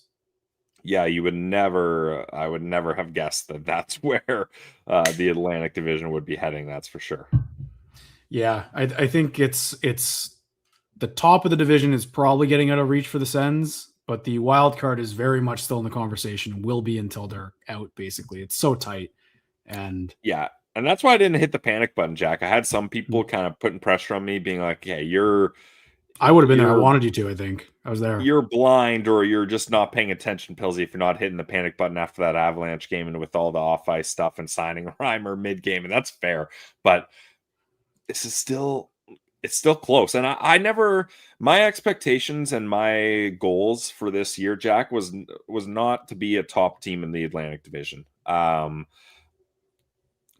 wanted them to be I mean, obviously you want that, like, if they can win the President's Trophy, cool. But my goals are more about how they do in the playoffs. Like, honestly, if they got in on the last game of the season by winning a game and then a team losing in shootout to get them in, I don't care. We're trying to get this team further in the playoffs, and the good teams are like that. Like, look, the Sens were 2 points back from the Florida Panthers last year. The Florida Panthers weren't like, oh my God, we didn't finish top 2 in our division. What are we going to do? No, just get in. And then it's about building from when you're in the playoffs. So if they're a wild card team, perfectly fine by me. Because honestly, unless you finish first or second in your division, it doesn't really change your advantages in the playoffs that much anyways, right? So the only thing would be down the line in the playoffs. You keep winning, you keep home ice. But yeah, they're obviously not a team that at the beginning of the season was in a position to be picky about opponents and positioning and all that. Obviously was still just get in. I was kind of of the mindset though, I wanted them to push for home ice, and I'd be lying to you if I said I wasn't jealous watching what's going on in Montreal and Detroit this season specifically, even Buffalo to an extent. But we kind of had our Sabres moment last year. I think that my expectation was for them to be within the mix and not, have to make a push in March for the wild card spot, but that's where we find ourselves anyway. But it's a matter of just getting there. And you're right, though. It is get in. It's amazing, Pilsy. Like, this season has felt so frustrating so far, but we could be sitting here in April and they win the first round or something like that. And then all of a sudden it's such a successful year and we're moving on, right? Like, it's the margins are so thin. Crazier things have happened. We've seen crazier things happen with this franchise and making the playoffs, i.e. the Hamburglar run 11 years ago. So it's possible. We'll have to see, obviously. And I think that there's reason for optimism. I just put up one of those comments there that said the crowd gave Levy a nice big cheer during the starting lineup announcement, which is great. It's awesome to see, obviously. That's good. That's what you need. And I got one. I don't know, Mike. I'm sorry I left Brock Vegas, but I do miss Brock Vegas. Good spot there. Trying to go through some comments here. See what people are thinking here in the chat. Got just over 100 here in the intermission. I think, again, like, you know what? My take on the first period, it was boring, but that's good. Because too many first periods have been like, it's over, mail it in, throw in the towel, and then the second periods, Bills, have been the killer for the most part, I think. I don't actually know their differential per period, but can't get worse than Thursday in Colorado. No, 8-1 at second intermission. Yeah, I can't get much worse than that. But yeah, I think we got to stand strong here. Obviously, it's not looking good right now, but keep in mind, the Senators have something a lot of teams don't have right now. That's a fully healthy roster. I know Allmark's out, but he's not injured, and not like he was really saving this team anyways. But all forwards are healthy. All defensemen are healthy. Like, let's use this to our advantage, especially up against a banged-up Florida Panthers team here. And then you talk about it, that Vancouver Canucks team, they're having an identity crisis. The New York Rangers are having an identity crisis. They just got thumped 10-2 by the Bruins. Like, 10-2. So man. No Igor, no Adam Fox. Here. Yeah. I looked at Jonathan Quick before this game. I was just looking at their stats, the Rangers. He has a 911 save percentage, and he's 3-7-2. In today's NHL, I just went through the team save percentages earlier. Not like 7 or above 900. It's crazy that the Rangers are, I'm assuming. But Quick started off the season really good. I think his first 6 games, and then he got hurt a little because Ross and I were tracking top save percentage, and he had it was like a 945 save percentage for his first 6 or 7 games. So that probably inflated him and helped him out through this tough stretch. Surely the Rangers are in that top 7. They're not. They are 11th, 897, which is still pretty good. Yeah. It's crazy to say 897 is still pretty good. Yeah. No. And I do think that goal scoring's up, whatever it may be. The Sens had a 902 last season, and I think they were 8th in the league, or 8th or 9th, maybe. Damn. So it was down last year too. Yeah, I mean, it wasn't great necessarily, but you look at their goalies last season, and Anton Forsberg, I think, had a 901, and he was bad. That was a bad season for Forsberg. So, but his was, they couldn't have kept him. I don't know. Revisionist history is not fair. Like, he was gone no matter what. I wouldn't have given him that contract he got in LA. Yeah, probably not either. Hindsight, obviously you would have, but I think that if they were going to get someone else, like if they signed James Reimer in the summer, I'm sitting there going, okay, why not? Right. Yeah, I was big on Alex Lyon. That was my guy. And he signed a 2-year, $1.5 million deal. And I had some people push back being like, you can't give him that second year. Look, if you got to pay a guy $1.5 million for an extra year and that's a deal breaker for you, you got bigger problems. Because I know, and obviously it's ironic I'm saying this because Alex Lyon is hurt right now, but he has been really good for this team. And yeah, he was a part of Buffalo's wins when they were doing well even earlier in the season. So that's a guy I would have liked to have, or at least a guy like that, where he's got enough NHL experience. He doesn't have the ambition to be a number one, but if you need someone to step in for an extended period of time, he can do that. And I think people thought Levy could be ready for that because of what he did last season. But it's important to remember how young Levy is and how much you're asking him to do here. He's 23, turns 24 in August. So he's 23 all season, obviously way too young to move on by any means. Certainly. Yeah. However, his sample size is bigger this season than it was last year. And this season's been much worse, much worse for him than last season. So we'll just have to see with Levi Merilainen. Just kind of throwing some comments up here, some good points by the people, including this one, little Brockville nod. I do know what you mean, and it is good. It is still good. There's one sushi place in Brockville. I think it's called Koshi Sushi. Anyway, free plug, but it's really good. It's like in a Days Inn hotel. It looks like it'd be the last spot you want it, but it's really good. Hey, those spots, like it's not flashy. They're just a hole in the wall, and they got great stuff. That's awesome. Yeah, it was crazy because the first time we got it when I was there, I was so skeptical, and that's the food you don't want to mess around with. Is sushi. Sushi. But, yeah. Looks like we're back here for the second period, so I'm gonna. All right, nice. Well, I'll step out here, Jack. I'll let you tap dance for a bit, and I believe Ross Levitan is planning on making an appearance in the second, or at least that's what we talked about. I don't want to put commitments on his plate if that changed. But when Ross came in the second intermission of the Colorado game, he had his hood up, and it was in the dark that he's watching, and people were calling him Darth Levitan. He looked like a Sith Lord. It was great when it was 8-1. Oh, it was good. All right, Billsy, we'll see you in the postcast tonight. You got the postcast with the boys. All right, that's great. All right, man. All right, thanks, Jack. Everybody, enjoy. Jack, you're a legend. 3 live watch parties in a row. Hopefully, you finish this game better than this ref here. Yeah, geez, I don't know what happened with the ref there, but that's been Brandon Pillar, obviously co-host of the Locked On Senators podcast. You can catch him on the postcast tonight. And for now, it's just me. You're stuck with me. It looks like Timmy nailed the ref with the puck. Oh, boy. Oh, no, it's Kachuk. Sorry. I don't know if that deflected. I hit him right in the head. Oh, boy. Yeah, that doesn't look good. That's scary. Oh, he's laughing it off. I know people are saying good, hit the ref. That's so mean.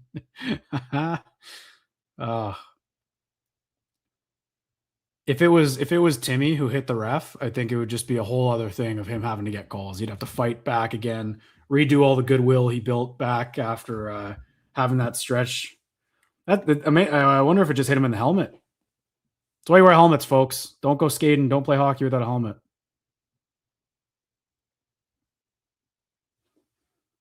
Appreciate that, Joe the kid. Yeah, that's what it's all about, man. That's what it's all about. We're trying to just get we'll see if we can get Martian. We'll see if we can get Martian in here. But yeah, it's all about just sharing these games together. That's what we're all hoping to do.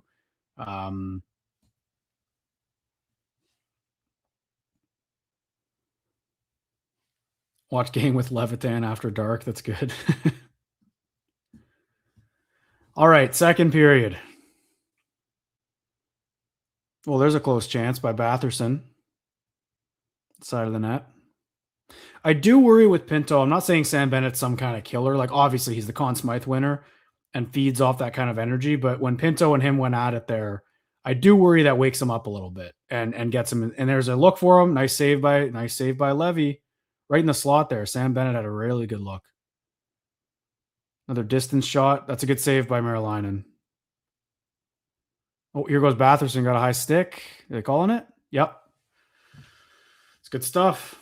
2 high sticking penalties against the Sens. I got to be honest, like we just need a power play, a top unit power play goal. That's what I want. I know Zetterlund cashed in on a good bounce, but the top unit needs to get some shots or something. And I would like to say I need more from Jake Sanderson, I think. Not in general, he's perfect, but on the power play, he just needs to shoot the puck. Needs to shoot the puck more. Because he's got a hammer of a shot from up there. Is that? Oh, it's the second unit. Okay. I was like, I saw DP. I'm like, is he starting? Lost stick. Yeah, it's not a great. Oh, here's Reinhart with a breakaway, and he hits the post. Oh, and then gets a wide open look. Misses the net wide. That was a gong show in front of the Sens net. They're lucky they didn't let in a shorty there. Brutal defense on the power play. The thing is, when the PK gets a break, you're expecting it to be a quick one.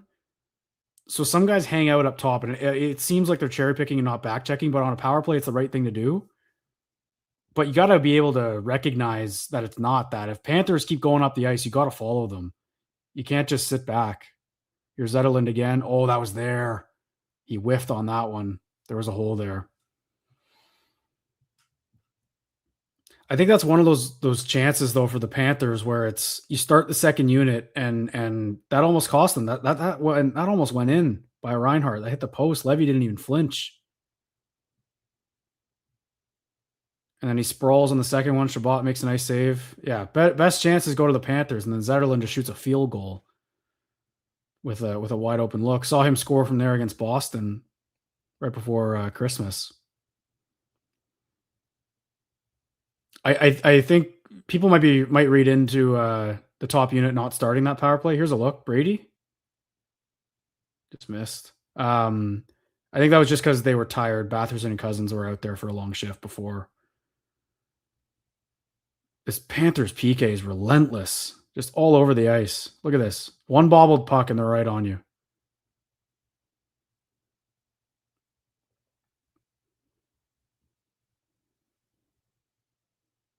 It's there. Oh, he hit the post. Oh, Drake, come on.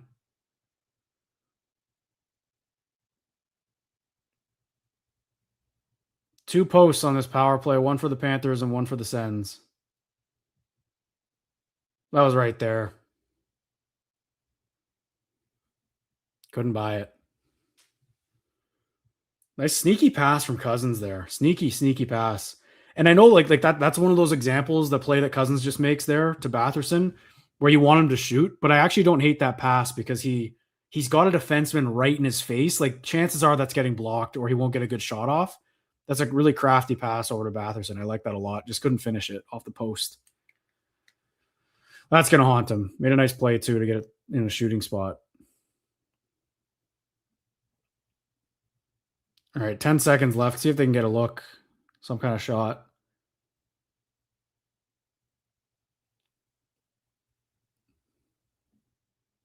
Up to Sanderson. Spence. Off a skate. Uh-oh, get back. Yeah, good recovery. All right. Power plays can do two things. You can score, obviously, on them, but you got to be able to generate momentum if you're not going to score. So let's see if they can go a bit downhill here now. Against one of the better 5-on-5 teams in the NHL in the Florida Panthers. And here they come. This good stop by Levy, just into the corner. Nice play by Eller there. That's good. Good out.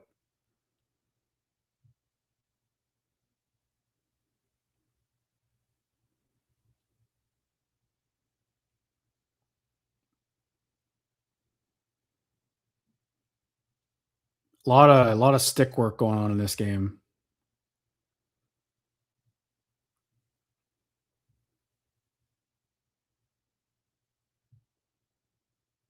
No icing. Good play by DP there. He beat Sabrango. No icing call.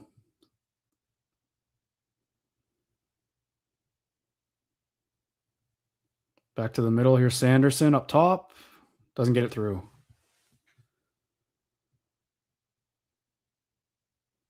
I don't know if that was offside. Sens are having a tough time getting shots on net. Panthers are really swallowing everything.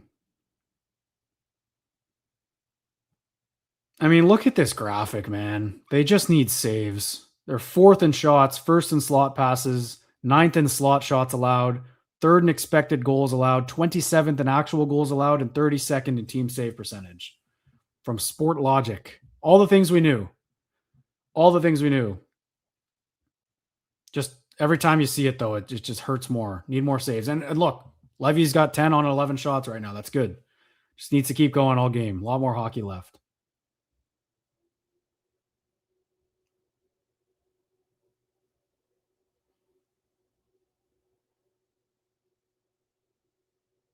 Here we go. Bit of a chance. Is that a Madio, Cousins, and Batherson? I don't know if that's a new line or if that's just the lines getting messed up because of the power play. That's probably what it is. Oh, Clevin overskated that. More zone time here so far in the second than there was in the first. Batherson's having a good game so far. Oh, good try. Good chance out in front, but no shot on goal. They're pressuring here, folks. They're pressuring. I like this. Nice play by Brady. Oh. It's a good start to the period. This is what I'm talking about. Like, they got to be able to generate momentum off of power plays, and that's exactly what they've done. If you're not going to score, you got to be able to capitalize on getting the crowd into it with some chances.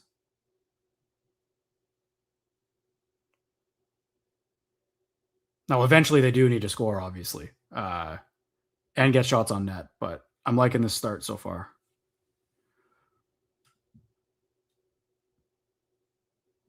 Nice mitts on that shift. Good point. Yeah, like the pass from Batherson there. Is that not a shot? Bobrovsky stopped that, no? Nope, hit a skate and went wide from Zetterlund.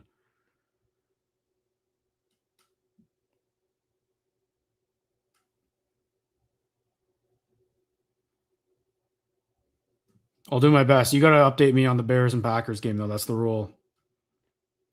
Go Bears.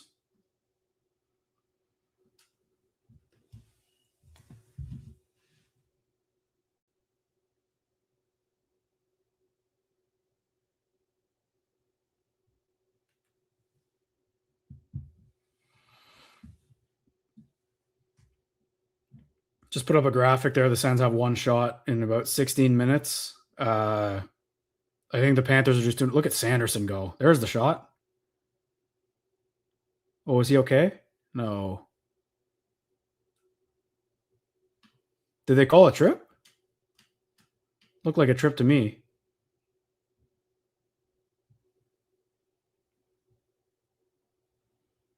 See what's crazy? That thing that Carolina just did in their own end there, the little play to Sanderson, that's technically a shot on goal because it was going to go in. All right, power play. Okay. Starting the second unit again because getting Shabbat out there because Sanderson was out.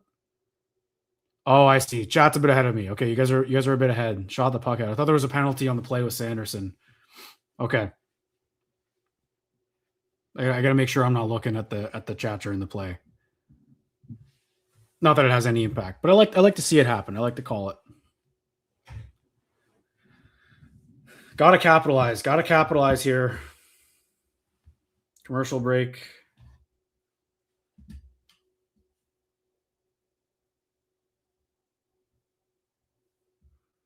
I mean, this has been a good period, folks. It's been a good period, I think, so far. It's early, but a goal would be nice. Need to score.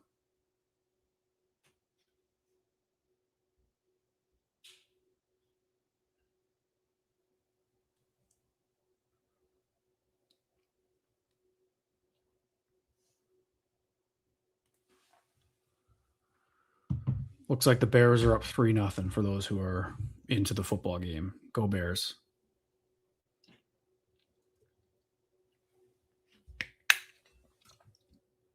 Yeah, I think that's just what happens too. It could also be that the chat is just ahead. Like, comments come in a lot faster maybe than the stream feed does. So I don't even know if that makes any sense, but I could just be a few seconds behind. That's all right.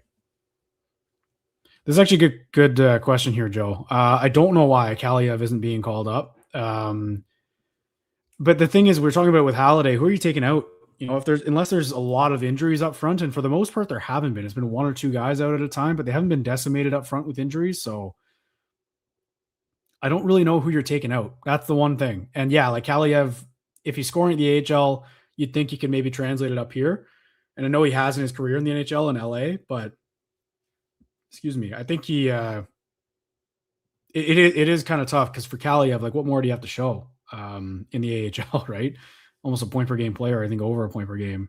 That's right, Douglas. That's right. Go Bears. What kind of bear is best? Little office reference there. I don't know. Probably the black bear. I don't know. Or whatever the Chicago Bears are based on. I think it's a brown bear. I don't know. All right, let's see this power play. Enough bear talk. I'm not a biologist. Or not. I've got myself in a pickle. Biologist is not the right term. You guys know what I mean. Got to win this battle. Got to win board battles on the power play. I mean, and they didn't. All right. At least some shots, like some shots on net on this power play would be nice. Like they got to pepper Bobrovsky.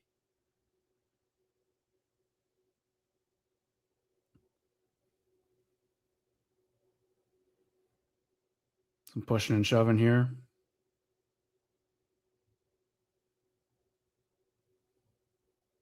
This feels like a top PK unit for the Panthers. Probably Barkov instead of Lundell in general, but these are still their guys. Like Lundell's a great player, man.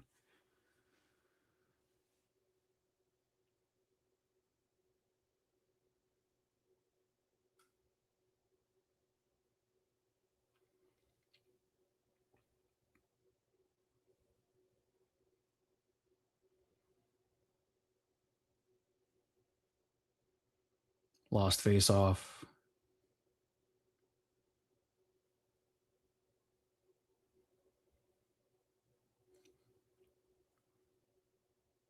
I think the thing with the Sens is in years past, gotta still get used to this team under Travis Green and the new regime.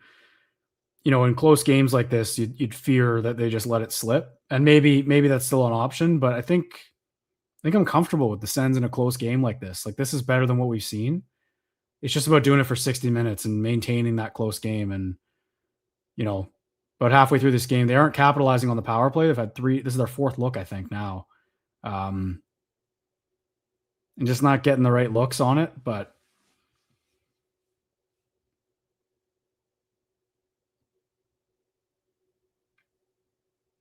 just too predictable right now.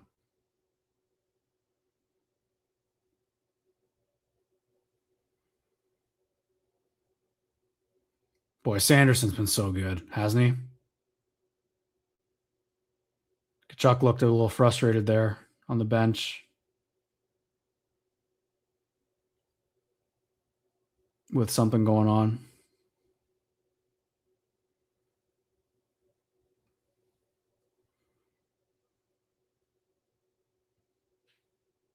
I think their entries have actually been good this year. Funny enough, those are the things they struggled with the most last year. It's just once they get set up, they're not threatening anymore, Too easy to stop. Boy.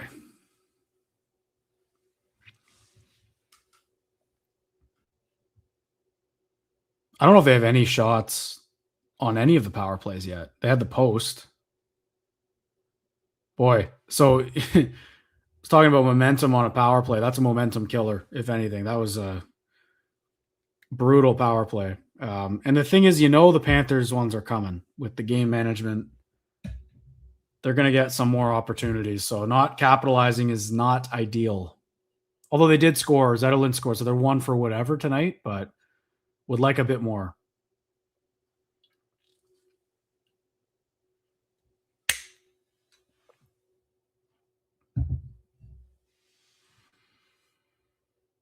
Oh, that was a nice shot by Spence. And there's Kachuk in front. Those are nice saves by Bobrovsky. Haven't seen a ton of that from Brady in front of the net. That was really good.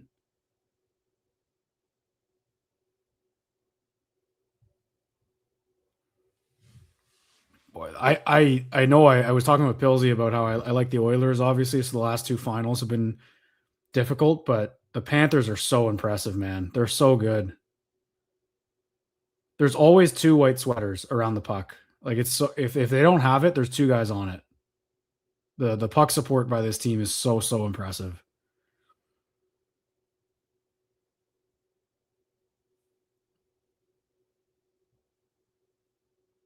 Is Levy out to play it here?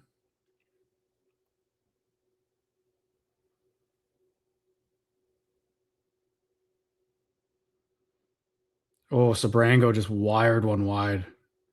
89.7 miles. Here's Pinto. Little rush. To Zub. Oh, good luck.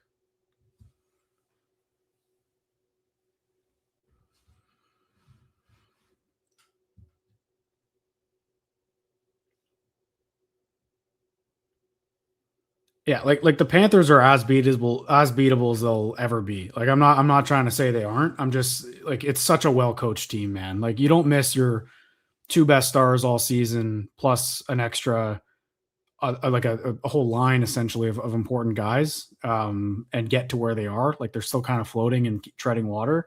You don't do that unless you're well coached and have the right guys, the right depth pieces, right?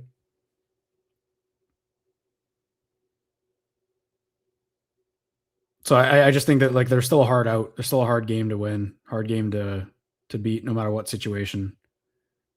I will say, like the Sens have been the better team in the second, though. Power plays have helped, but they've clearly been the better team so far. So they just need to capitalize. Need to capitalize on some chances and keep generating chances. Can't just be one and done. They gotta come over the boards. That's what we see the Sens do. It's what they do when they're at their best. They just come over in waves and get you 5-on-5. And this is not good. This is not good. Okay. Good stick there by Sanderson. Shocker. Zub with a bad giveaway, though. Rodriguez, nice stop by Levy.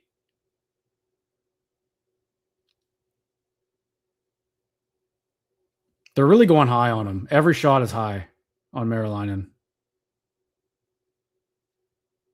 Couple guys blowing the zone here. Sanderson and Zub are dog tired.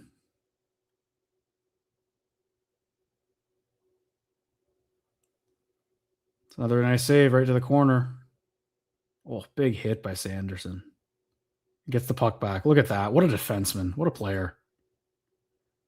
And here we go. A bit of a chance. One guy who's kind of hit a bit of a rut is Amadio. Just not as effective as he has been this season. I think he's hit a bit of a slump. 1 goal in his last 26 games or something. But goal scoring is not Amadio's game. Like that's not what you're looking for to see if he's doing well. It's just the stick work and making passes and plays. This hasn't quite been there. There's a good look for Timmy. That came out. Oh, did it not? Feels like an automatic offside challenge, though. No.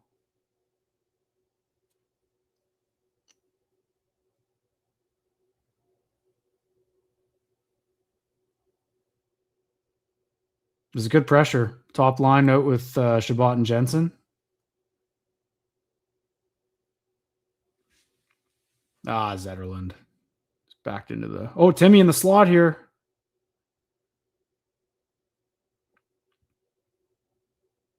Just a lot of passing. 2-on-1 here for the Panthers. Giveaway by Chabot. Big save, Levy. Sens took a penalty, though. Boy, I'll tell you what, Merilainen's been good. Merilainen's had a good game. Want him to have that goal against, but boy, I mean, he's stared down a couple shooters here.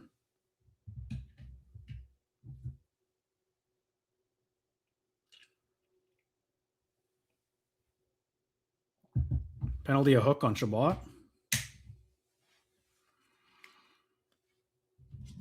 I think they're definitely being too selective with their shots, but it looks like it's 7-3 for the Packers now. That's not good.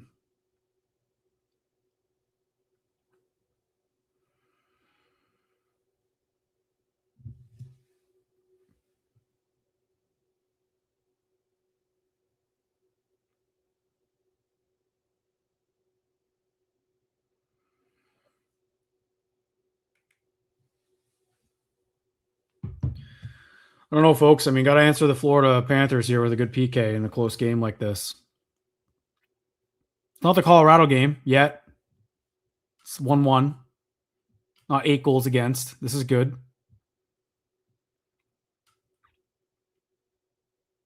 Yeah, I agree. Like, I'm not like this is something that obviously hockey fans have seen a ton of Florida Panthers hockey over the last few years. They're just relentless, man. They're relentless. They're everywhere. You need to grind for every goal, and you need breakdowns, and they just don't break down a lot. Like they're relentless defensively. They're a really tough team to beat in the defensive zone, and I think that's just structure and coaching and everything. I guess. And I was saying to Pilsy, like the guys who are out in Kachuk and Barkov and Marchand, like aren't stars that are going to dance through you like McKinnon and McDavid and guys who beat you like that. They beat you playing hockey like this, and they're just really, really good at it. So the team is still able to play that kind of hockey. Exactly. They play with effort. Their effort is always there with the Panthers. And I agree with this, Douglas. Our 2-on-1s aren't threatening because the guy who has the puck is always looking for the other guy to pass. He's never a threat to shoot ever, and that's where it starts for me. But they took away a save from Levy there. I don't know why. This is what I'm talking about with the stinginess. Like, it was, the shots were 15, there were another 14. But anyway, doesn't matter. Big PK here. I'm gonna try not to look at the chat. But yeah, can't let in a goal right now with all the momentum they've generated for themselves. I'm just gonna sit back here.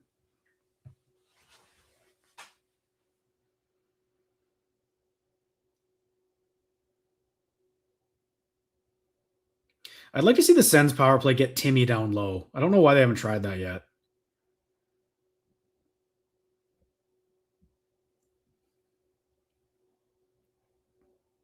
Like maybe the goal line or something. It was a good block by, I think that was Greg. Bobblehead night, Ridley. Call him Bobblehead Ridley.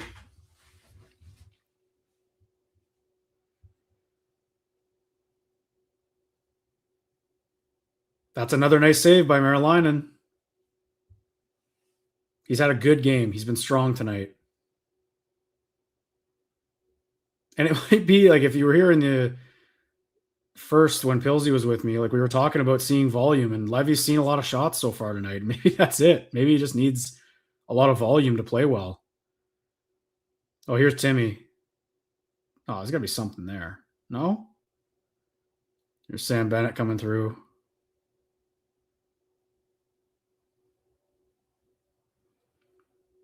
Would have liked to get that puck out. Oh. Another shot from far out for Hagee. Looked like there could have been an interference there on Tim, but that puck has to get out. They had control after Bennett's little break there, and then they lost it. And it's Jensen in front again, man. Like, just gets pushed around by Bennett. Watch that in front if they show it again. He's probably screening Levy too. Look at that. He's on his knees. Yeah, he's in the way. I think Levy saw it, but man. 2 power play goals for the Panthers.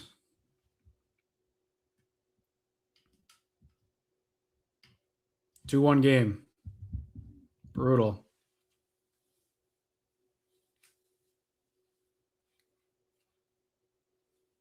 Another giveaway there inside the blue line.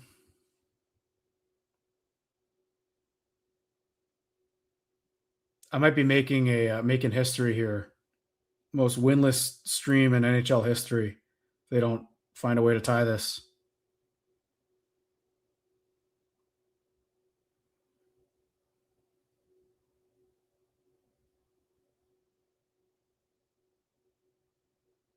Here's Jensen at the point.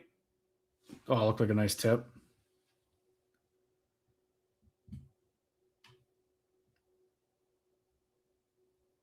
Yeah, I don't know, folks. I don't know. What are we thinking?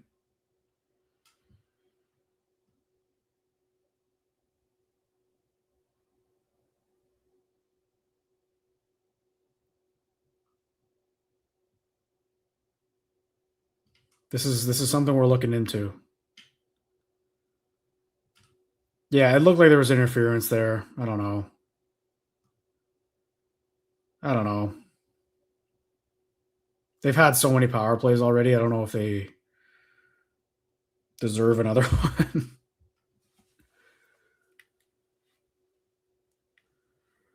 Oh boy. I feel like I appreciate the love. I'm not obviously tongue in cheek. Obviously, what I do has no impact on what the Sens do on the ice. They can figure it out on their own. Slow story here, though, is the goal scoring is kind of really dried up. I think Levy's been good enough in this game so far, but maybe want him to have the goals against, but he's made some saves. So I'm curious, though. We'll check after the game because I'm not huge into analytics. You know, I'm not like, they're not the be all and end all. I'd like to use them to kind of confirm what you see. I don't look at them and make decisions based off of it. But I do like looking at the goals saved above expected per game and just seeing what the fluctuation is and what I think. And I'd be curious what Levy's is right now because they've been clean looks, both goals, but he's saved other ones that have also been clean looks. So I'm curious what the goal save above expected is. But yeah, they need some goals, man. Need some goals. Need some goals or they're staring a fourth straight loss right in the face.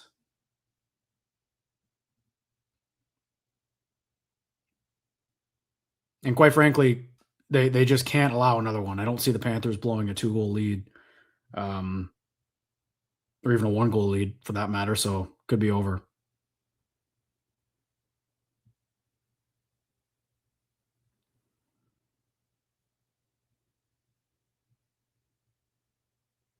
Brady's battling in the corners tonight, but they haven't gotten a low to him enough, I don't think. They got Tkachuk, Cousins, and Batherson together here.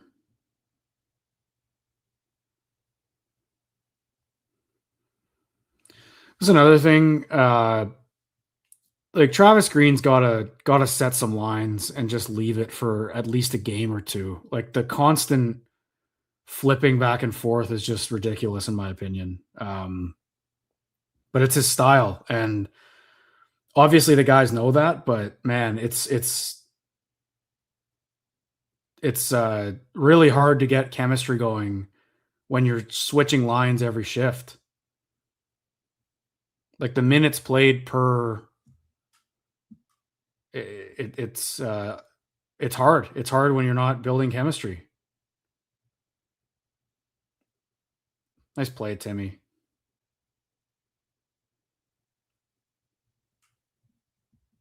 Icing on the Panthers. No icing. Never mind. I think Stützle started to get a little frustrated, and that's what a team like the Panthers does. Like they're a nightmare for a guy like Timmy. But usually he battles through that kind of stuff. So I'd like to see him kind of have a bit more of a dominant presence. He's been quiet since his point streak ended. He hasn't had the best 2 games. Big hit by Clevin there on the forecheck. On Sabrango. Sabrango going right back at him. He's mad about that. And he makes a nice play, and here he comes. Just made a nice breakout, Sabrango. Oh, other way. Here we go. Ridley Gregg? Nope. They're trying to go through guys on these rushes instead of just taking it to the net, I find. Just get it on net.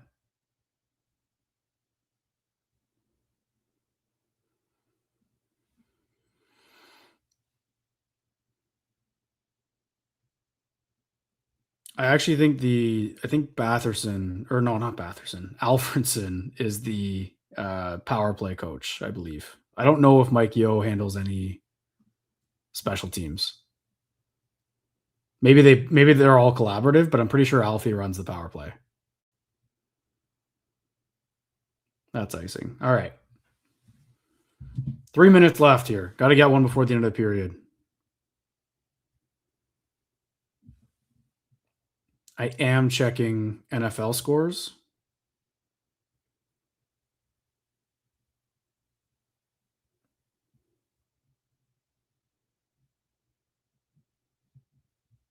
Looks like it's still 7-3 for the Packers. All right, lock into live watch party.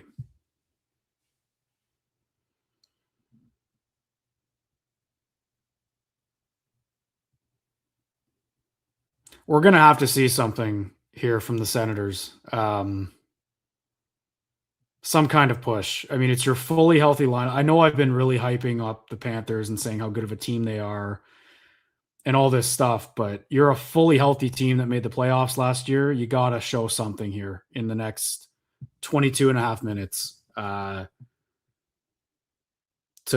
make a push for a point here. This is a close game right now anyway. They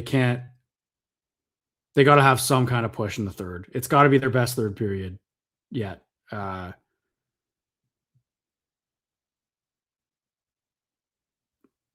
It just has to be. Just had too many chances, man. Too many chances. And I think that's what's so frustrating about how the season's gone is because teams have this. Teams have stretches where they don't score goals. And the book on the Sens has been that they need a goal scorer, need to fix their goal scoring. But in reality, like their goal scoring is up this season. They're scoring a lot more goals because they had to outscore their goaltending, and that's actually how they've stayed afloat. But on a night like tonight, so far you're getting decent goaltending, and the result isn't there because they can't score. So it's just frustrating because you have these games, but they can't afford these games right now. Can't afford to have these games, and I think someone just shot it out of play. It looks like on the Sens. So another penalty kill. Not good.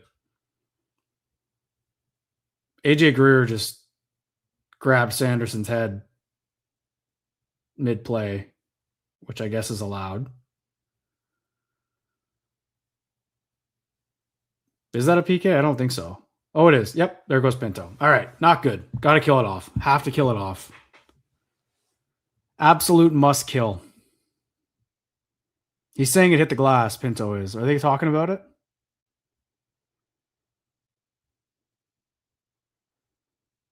Oh, I think that hits the glass. That's going right to the corner, and then it dekes out near the bench. That hit the glass.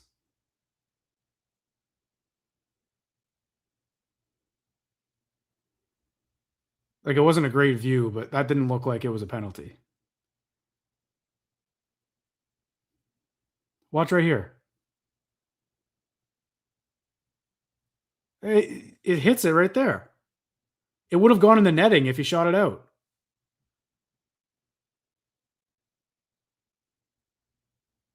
That feels like a missed call.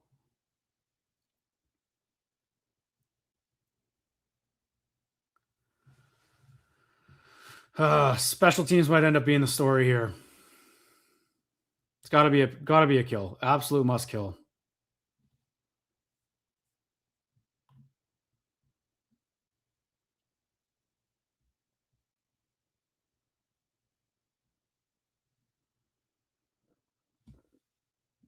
Oh, it's a nice play by Reinhart.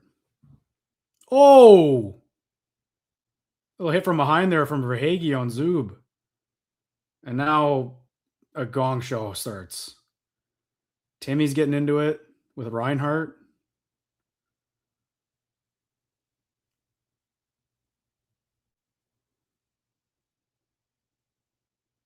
I mean, surely it gets evened up here. That was right in the numbers by Verhaeghe.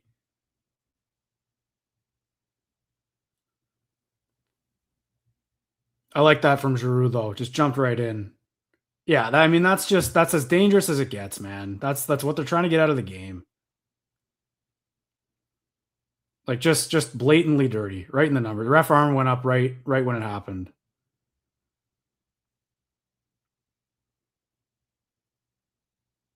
I could see maybe Timmy and Reinhart both getting one. Oh, man. You got to hope Zub's okay with his history.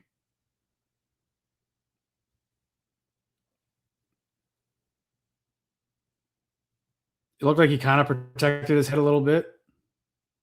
Like, it's not as malicious because they didn't have as much speed going in, but that's just right in the numbers. Like, that's just a textbook. Oh, he's not doing well. Zub's not doing well.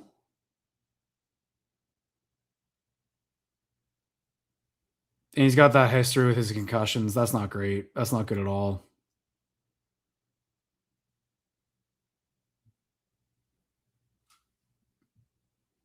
Yeah, Zub did not look good after that. So did they call a 5? I don't have audio here, so I'm assuming they called a 5 so they could review it.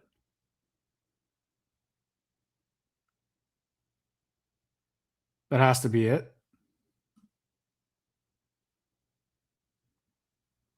I don't know if I'd call a 5 on that, though. But I mean, it's right in the numbers with a cross check. Like, that's the play. Like, look at that. it's not malicious intent. Like, it's not malicious, like trying to hurt him necessarily, but it's such a vulnerable spot, and he just shoves him in the boards from behind. Boarding, 2 minutes.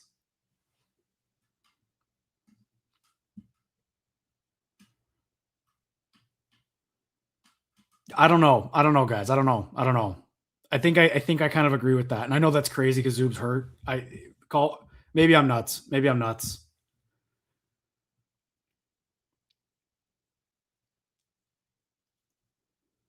I don't know. I think that's the right call. When they review it, they usually get it right. They usually do.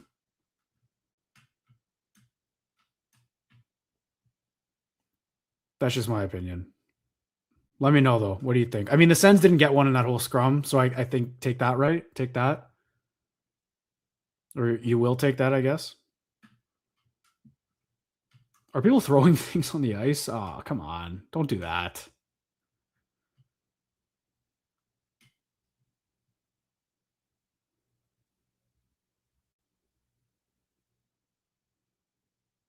Oh, come on. Wow. A lot of beer.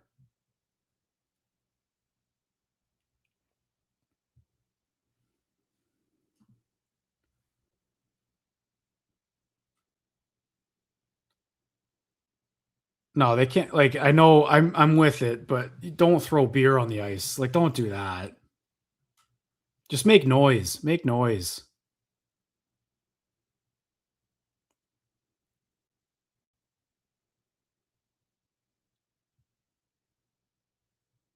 Yeah, I don't think that's a good look. I'm on the opposite side of that. I would not be throwing. It's not even that egregious of a call. Like, it's not. There's other things I would throw my beer for than that call. I think they still got a penalty. It's not like they didn't call it. Bad day to be a Molson. Exactly. Those are expensive beers people are throwing. I wouldn't do that.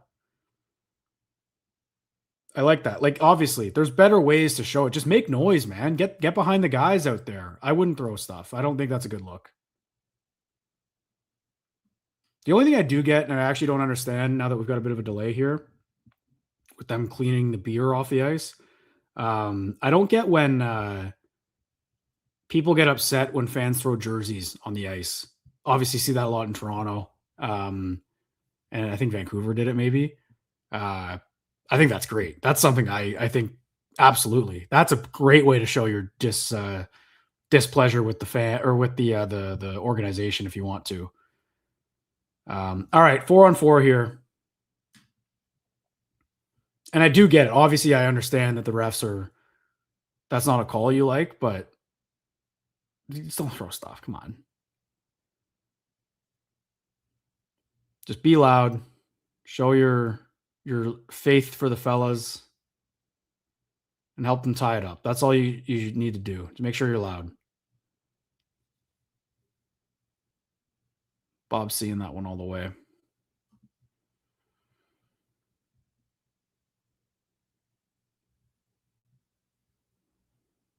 I think they did show emotion though, Jason. I think they I like the response there from the Sens a lot. Like, they jumped right in. It didn't I don't think it's overreacting. It's just, like, you can show as much emotion as you want as a fan. Like, don't get me wrong. Like, go nuts. Just don't throw stuff. It just slows the game down. I don't know. Anyway, we'll move on. Game keeps going.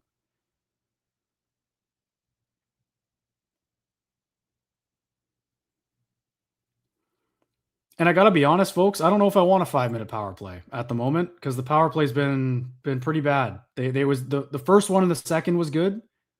But since then it's been pretty bad. Look at Sanderson battle. You just aren't beating him in a puck battle. He's so good.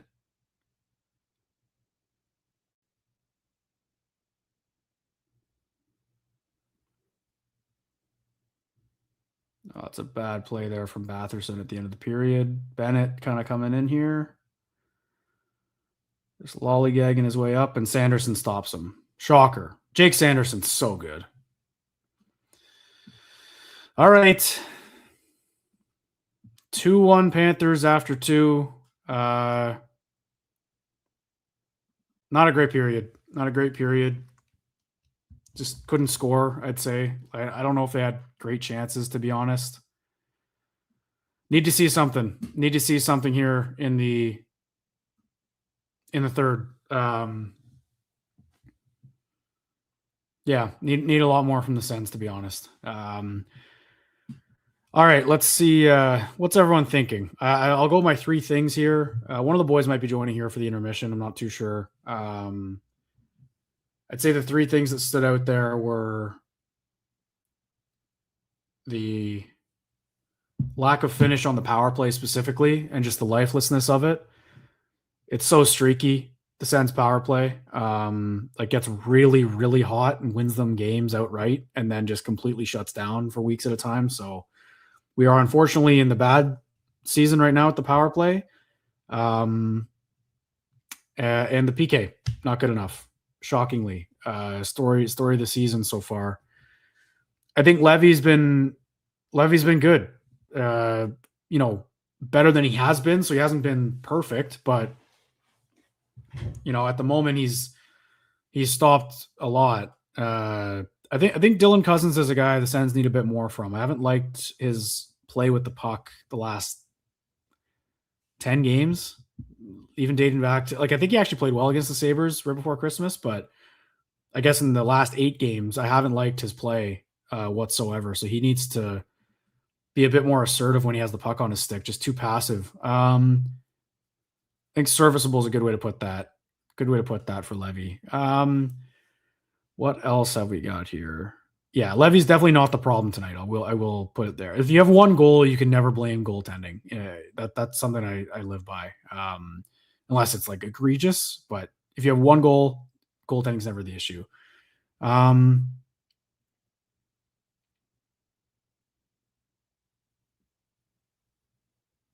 to see. I think another thing. Yeah, they haven't really tested Bobrovsky. That's a good point. They got a lucky bounce, but other than that, this is a shutout. So that they need to generate more. They need to find a way. And I know they're playing the Panthers, but let's go here. Gonna just put a tweet out to get people to come stop by in the intermission if they'd like. I don't have sound for Friedman's headlines, but I would imagine he'll talk about the Sens. So maybe we get some kind of idea, because all I'm going to see is just the actual headline. I want to hear what he says.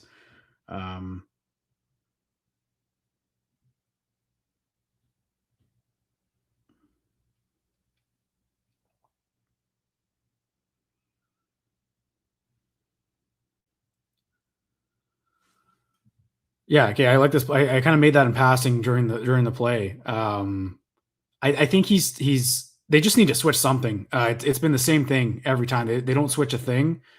And yeah, if it's gonna run through Timmy and you want him with the puck, try it down low.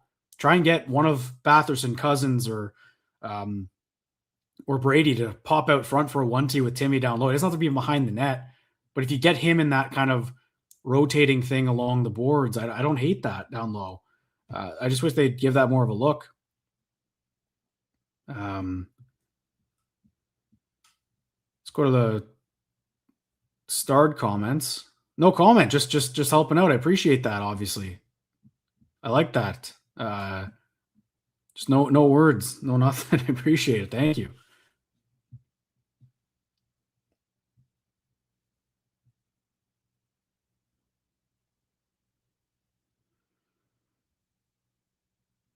Sens need some goals.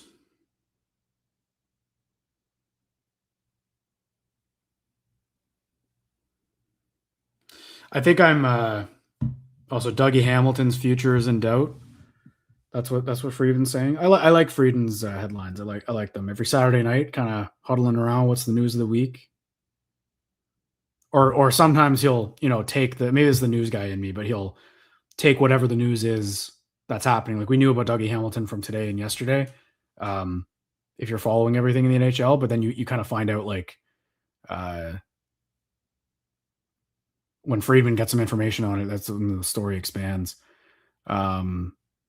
that hurts. I appreciate the love there, but looks like the Bears are choking once again. So it's not a good sports night if you're Jack. That's what we're doing. It's just been a bad week. Bad week. Yeah, I mean, I hope your bet hits there, Matt, but yeah, they need him to shoot. Need him to shoot the puck. He's been in the spot a couple times and he hasn't.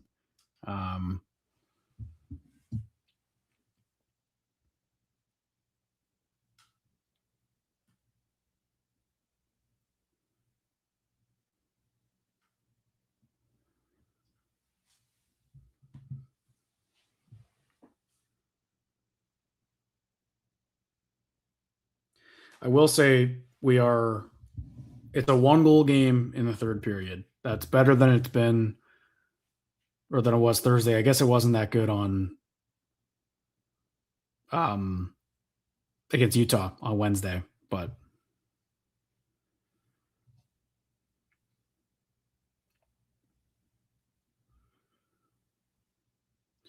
let me think about yeah, Friedman showing Brady's availability today.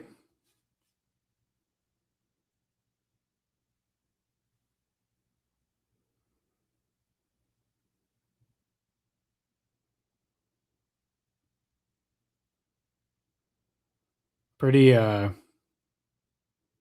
straightforward stuff from the captain.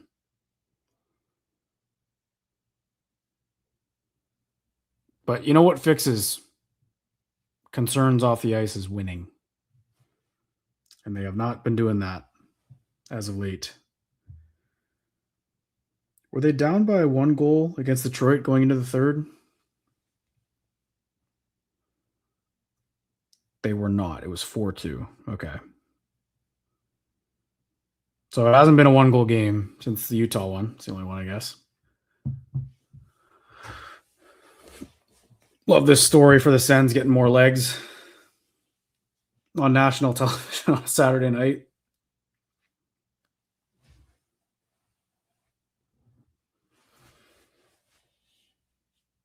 I think all in all, you got to like the boys standing up for their guy. But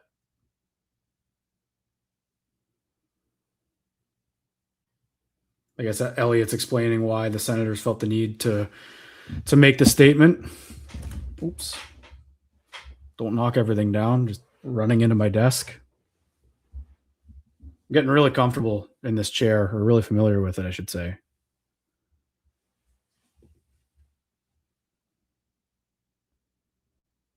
Yeah, Thomas, appreciate that. I agree with you. And for better or for worse, like you can argue the statement did that. But it's kind of it's twofold, right? I personally enjoy that the organization made a stand for their players like that. But at the same time, it's the Streisand effect. It draws more attention to it. And I think the wording of the statement was a little uncharacteristic from this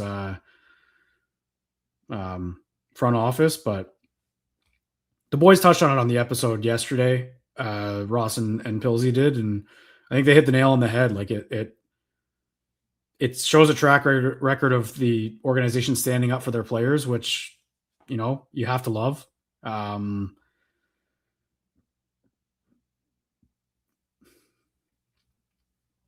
I don't know if Elliott's still talking about it.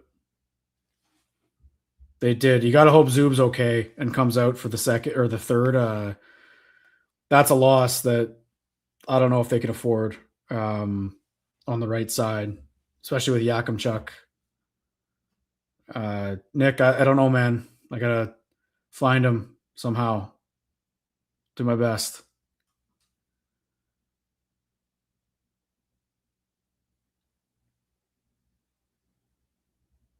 Just looking through some more comments here. Is it panic button if they lose this? There's my question. Are we pressing panic button if they lose in regulation here? Or has it already been pressed? I know Pilsy said he wasn't close, but might not be the case for everyone. If people have already pressed it, let me know. I'm teetering on it. I think I think this 7-game stretch is important. They got to come out with more than a winning record. I'd say, and this is game 1 of it. So we shall see. I've already hit the panic button is one comment. We've also got Douglas saying I'm not panicking. Pressed it already. It was panic button last game.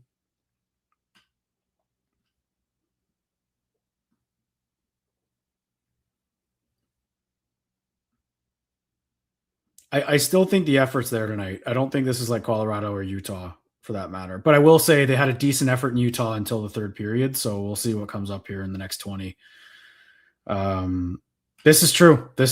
Toronto especially. I think the Leafs are dominating the Canucks tonight, but they didn't look good. And then since Christmas, I think they're going to be 6-0-2 or something. So you just need to find stretches, and this is a great opportunity, especially after this game for the Sens, to make a mark.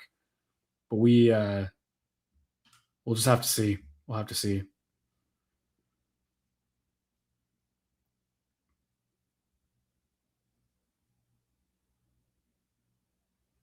That's also a good point. It's hard not to get doom and gloom after every loss. I'm with you there, Chase.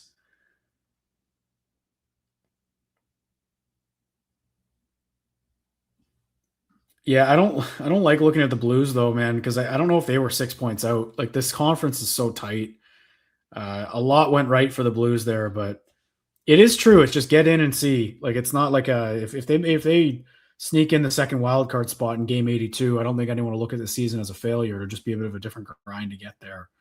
But certainly within the realm of possibility. But a loss tonight makes it harder, and just the losses lately have just made it harder in general. So we'll have to see. You got to think. I think he's going to probably start in Belleville with some games. That's the answer. Sign the Hamburglar. Get Dave Cameron back in here. I don't know if Dave Cameron's allowed back in the CTC after the World Juniors last year. Yeah, I agree. Like they've definitely could have gotten a few more bounces here, but the goal they got, the bounce was as good as it gets. So Clouston, Corey Clouston, he's the answer. That's who it is. Yeah, this drives you nuts. I had to stop looking at that stuff because the Sens are. I'd imagine they're getting outplayed tonight. I'll actually check Money Puck, to be honest. I want to see what Money Puck is saying through 2 periods. Let me see my keyboard. Money Puck. Just to see what that everyone's favorite deserve to win a meter is. Red Wings are up 3-0 on the Habs in Montreal. Yeah, the Sens are a bit more on the deserve to win. 58% of times. It's still moving though. That's weird. I've never seen that. Anyway, they're playing all right. Let's see what Levy's stats are looking like on here. What's his goals saved above expected? I'm guessing, yeah, just minus 2 points. Like that's pretty standard. I mean, it's a pretty average game. Like it's not like he's stealing the game or costing the game so far. So, Chase, I don't know if it's illegal if I show you the game. And it probably is. We just get in trouble, and it's like a rights issue, and it's not even like a locked on thing. I think it's just more YouTube. You need the rights with everything, so I'm just not going to do that. And I wish I could, but it's more of a watch along, listen along, talk along kind of thing. Ideally, I know that so I kind of got this idea from a Leafs fan, but Steve Dangle does them all the time. Their podcast network does it all the time. They don't even do it for Leafs games anymore. They just do any game sometimes. And when he was with Sportsnet, they would do all the Leafs games with Sportsnet and like show it on the thing while he did it, and it was great. But then when he went and did his own thing, I think they stopped showing it, and I think they showed the time, so we would have to figure out how to do that. But yeah, you need like a producer with you here. It's just me. I've got all the bells and whistles. I'm the one showing all the comments. But yeah.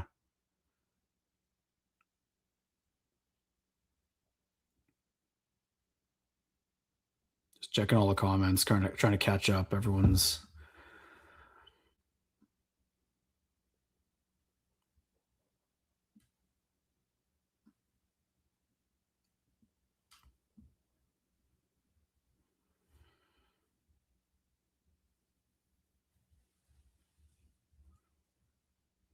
This is a different second intermission than the last game. They're still losing.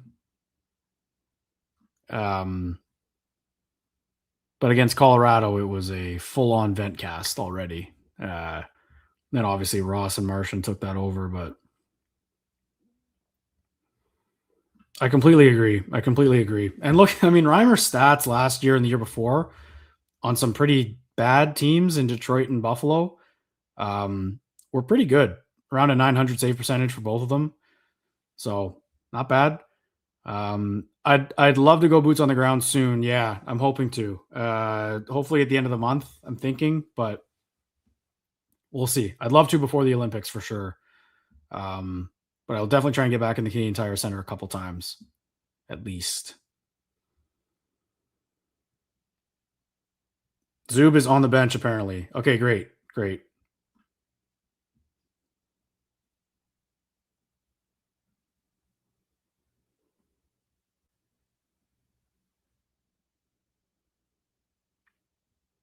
I've still got like a Wendy's commercial or something. Maybe that person's in the building.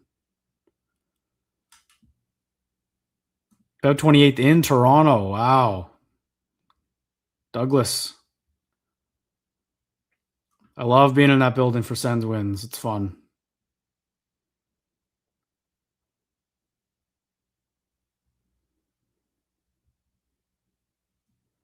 Yep. Get hydrated, get your drinks, get seated, get the stream on full volume. Watch along with me. Tell your friends. We need a win. The stream deserves a win. Just show us something. Come on, Sens. This is a big period. Not even just for the game. Like, you want to win every game. Yeah. But they need to show something. They need to show a push. Show that they're hungry and desperate. They need to be desperate. I hope so, Eric. I really do. I really hope this has a signature. How good would a Brady overtime winner feel tonight for the stream? That'd be great for us. That'd be great for the watch party. But they got to score first. They got to get there.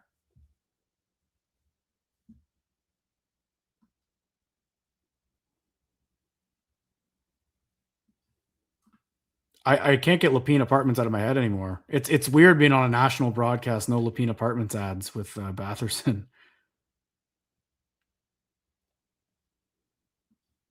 Can't get better than that, Joe. I actually haven't shouted out the GCP in a while here on the stream. That is the best spot to go before the game, watch the game, after you take the Sens shuttle. Shout out to the GCP. Vibes are free at the Glebe Central Pub, 779 Bank Street. Love going there before the games, after the game. Leaving the rink on the shuttle is the best. If you haven't done it yet, I highly recommend you go for it.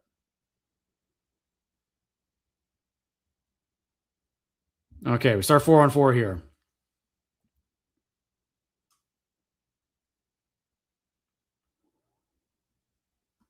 You're awake at 3:15. Where are you? 9:16. This is a nice change of pace from the West Coast games. Where are you, DJ?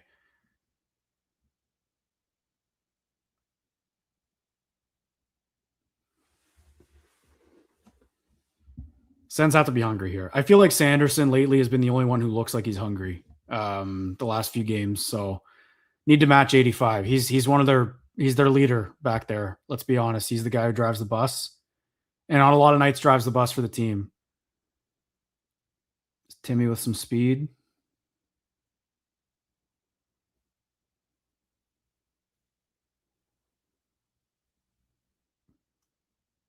I'd like to see Sanderson shoot that.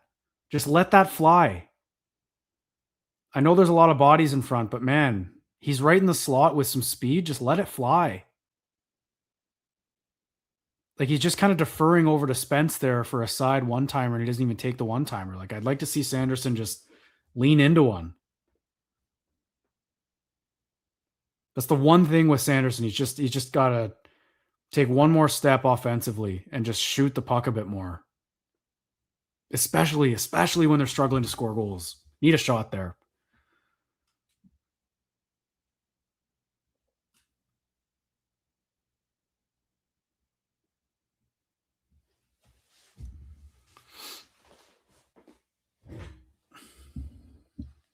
I've liked Batherson's game tonight. I have been better.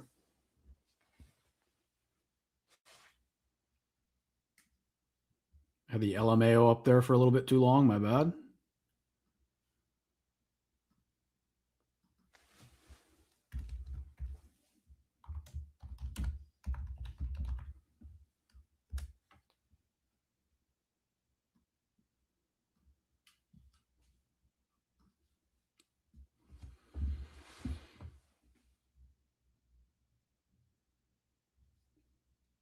Panthers are 14-0-1 when leading after 2. That's not good. That's not good. 21 different goalies used since Thomas Chabot's NHL debut on October 18th, 2016. Look at all these names. Dylan Ferguson. I'll never forget the Dylan Ferguson game.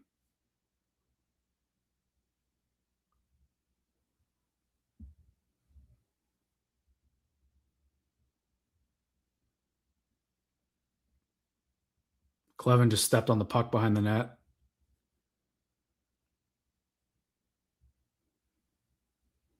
Here's Cousins, Nick Cousins. No shot on net. There's been too many rushes tonight for them to not have gotten shots from them. They're looking to make an extra play, and the Panthers recover too quickly. Not that that was a threatening one-on-one from Cousins, but just throw it on, man. Who cares? Worst case, you get a save by Bob. There's a nice stop by Levy. Again.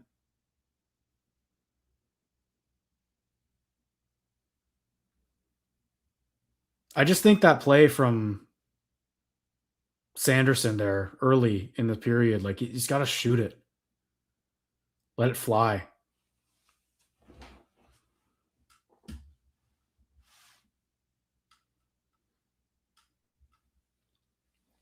Yeah, it's a good stop by Marilainen.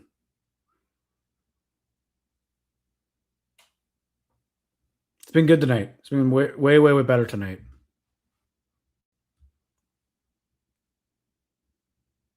But it's obviously got to be perfect in this period for them to have a chance here.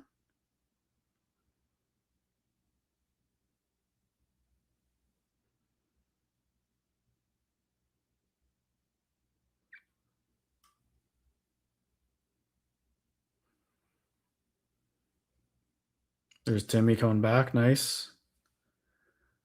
Looks like they got Stutzla, Cousins, and Kachuk again. The line blender is just driving me up the wall. Like, you got to stick with something for a bit. It's too hard to go out there and get chemistry when you're constantly in a blender. No glasses on steady Steve Stamkos is always interesting. Never know what it means. Could be good, could be bad.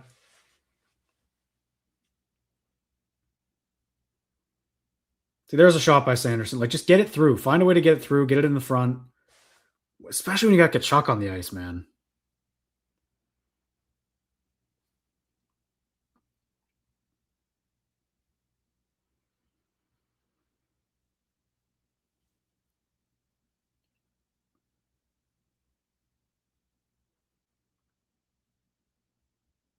Wide open look here for Forsling. I might hit the post. Levy didn't know where that was.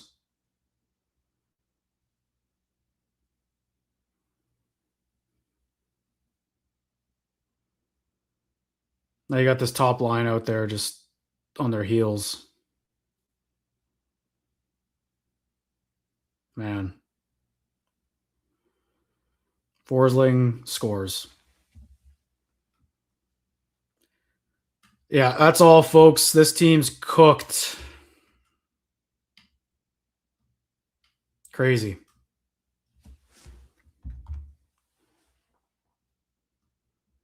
It's literally your best 3 forwards out there. It's Kachuk, Stutzla, and Batherson, and they just can't get the puck.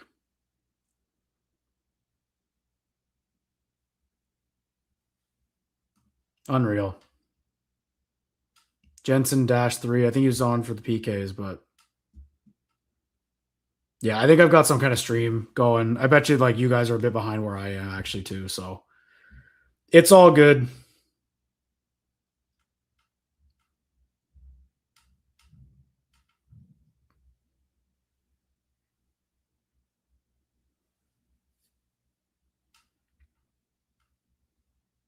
Yeah, this is ugly. This is ugly.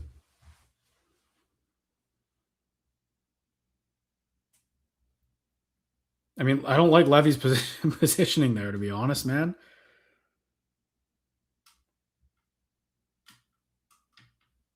This game is done. They're screwed. They're screwed. It's just so, it's just a letdown, man. It's a letdown.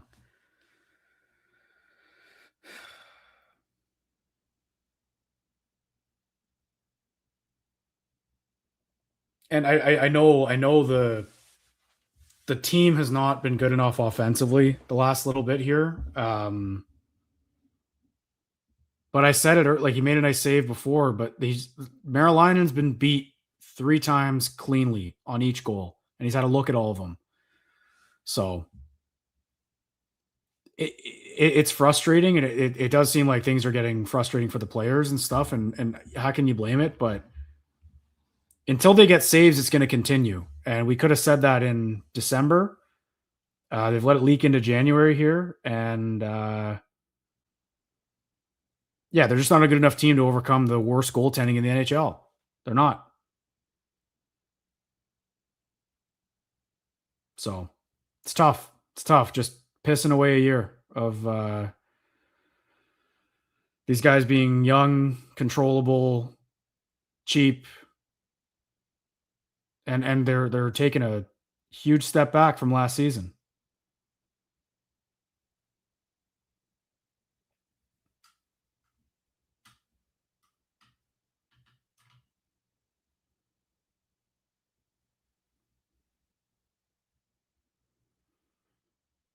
Oh, Giroux in alone and stopped by Bobrovsky. Great. Snake bitten, man.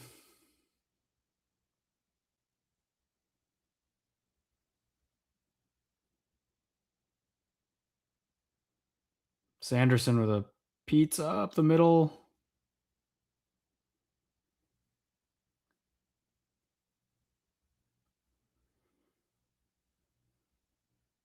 Yeah, I'll find some words here, folks. I'll find some words. Like I think what's tough, and here's another look for Pinto in front. Nothing. Like I'm seeing some people ragging here that I'm talking about goaltending when they have 13 shots and 1 goal, and like I hear you. Trust me, I get it. I get it. Like you can't blame. Oh, it's right there. Nothing. Like there hasn't been enough of this. This shift that Eller. What is this combo? Like this is the thing, man. God. Eller, Pinto, and Amadio here. Like that's a good shift. They just haven't had enough of that tonight. But here's the thing. For goaltending, like this team played so many low scoring games last season. So many, man. And they haven't been able to do that this season because their goaltending is the worst in the NHL. The worst. So I'm not saying that Levy's costing them this game because, again, they have 1 goal and it's a fluke. You can sit there and say they don't deserve to win it. They don't deserve to be in it and be in the race because they can't score goals, but they can this season. They've actually been much, much better at 5-on-5 goal scoring. And coming into tonight, they were 12th in the NHL, and they were last in that category last season. They're just in a stretch right now where the offense is a bit hard to come by. And they aren't able to rely on top 10 goaltending, which they had last season with the same guys. So it's tough. It's tough because they have the exact same team, essentially. They just added. They didn't really lose anyone of consequence. Tough.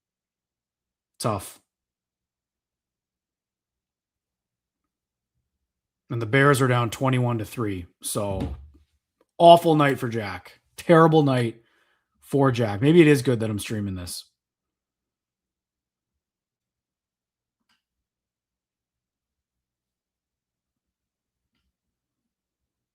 Yeah, I'm with you there. Don Minator, I like the profile picture too. Like it's beating a dead horse talking about the goaltending, but until it gets better, you have to talk about it. So until like Levy just hasn't been good enough at all this season. It's funny because Ullmark has been a problem and a talking point and a headline every single day for the Sens because he hasn't been good enough. And Marilinen's been worse somehow. But I do hear you. I like the forwards as the season's gone on here have looked worse and worse and worse in the defensive zone, which is troubling. And it's the big boys. It's the important players that are like that.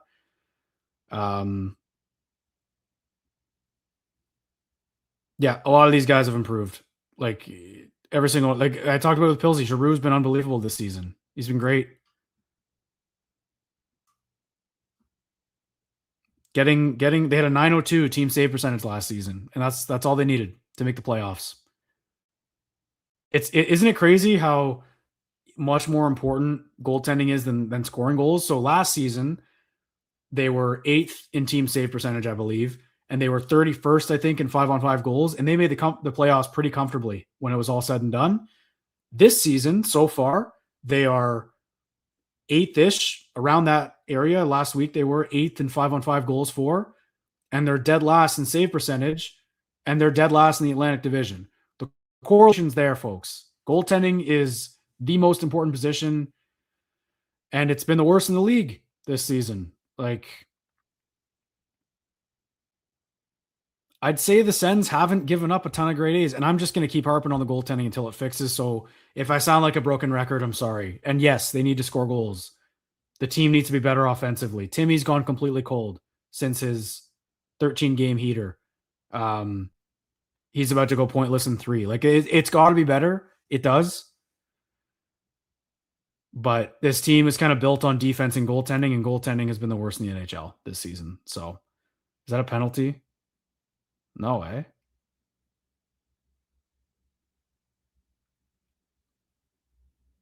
Yeah, this is a tough loss. They couldn't afford to lose. Couldn't afford to lose to Detroit. Couldn't afford to lose to Utah. Avalanche was probably going to happen.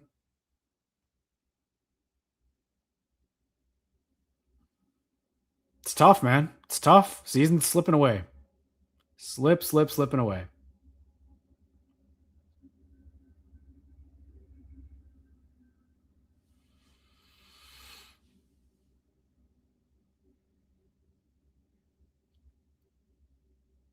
Yeah, and this is the thing. Like I like that point. It was big, so I'm just gonna talk about it there. They don't get desperate enough when they're down. They're not a good team when they're trailing, and their record when they let in the first goal is pretty indicative of that. Like they're not good enough, man.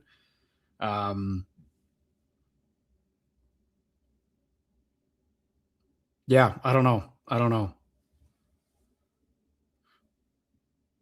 Now we got Stutzla, Batherson, and Cousins. I'm not on the fire Travis Green train. I think it's too soon. And what they did last season, and again, like you can't fire a coach with goaltending this bad. It's just not fair, to be honest. But the line combinations has to stop. This is ridiculous what's going on right now. There's just no time to build any chemistry. It's shift by shift, man. They're throwing the lines in a blender. Like keep it consistent.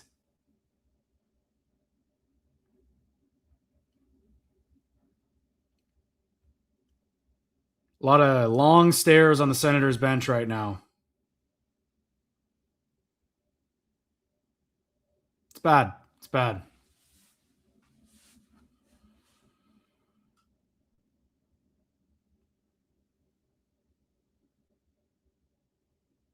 I mean, respectfully, I know there's some Jensen talk and him playing Jensen, but they sat him last game, and that didn't help. So I'm not saying Jensen's the answer or he should be in the lineup every night. I'm just kind of pointing out, like, they have been scratching him now lately, and rightfully so. Again, he's lost a step, and he's just not good enough.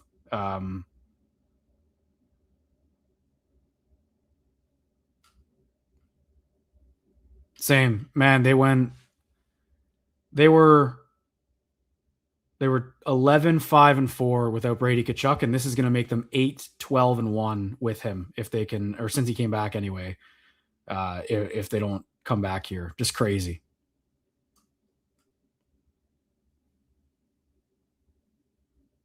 This is a good question, Billy. I don't know, man. Like, I think there's some kind of Olympic trade freeze, but if this keeps happening and they keep losing games before the Olympic break, I'd be shocked if they go into the Olympics with the same team. Like, I don't know, man. You got to recoup something if the season's that lost. No, I agree. Jensen's not better than Matt and Paolo. I think Matt and Paolo should be playing. I think he's been fine. I'm just kind of pointing out, like, they do scratch him and then they lose 8-2. So, not that he's the reason. It's just ridiculous.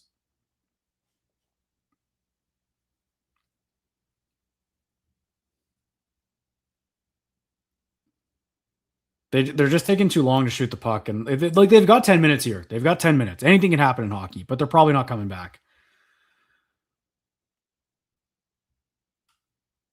If they send Claude Giroux to Montreal, I think the CTC will burn down.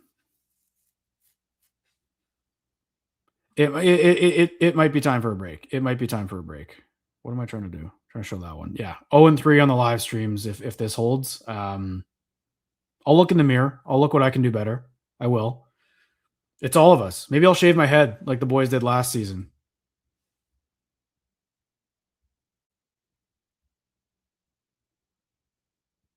I know Matt and Paolo was a +1. I know. I'm just saying. When you lose that badly, the lineup's going to change no matter what. All right, here's a 2-on-1. Timmy and Giroux, you got to shoot it, Tim, and he lost it. It's a nice defensive play.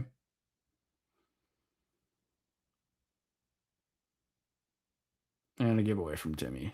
This is probably not Stützle's. This is probably one of his worst games of the season, I'd say. Just getting swarmed by the Panthers, which is what they do. It's what they do to top players. It's what they do. I know no Barkov, but the team is unbelievable. And we'll see.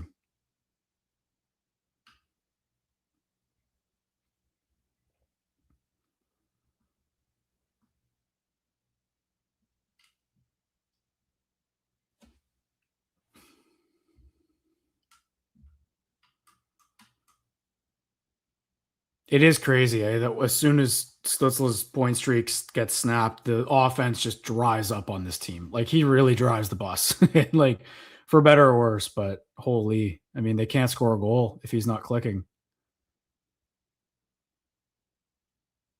which is frustrating for two reasons, right? Like, you need your guy to be good. And I'd say even on the games where he doesn't get a point, usually Stützle is, and he's had games where he doesn't play well and he gets points, but tonight has not been good for 18. At a time when they needed him the most, to be quite frank.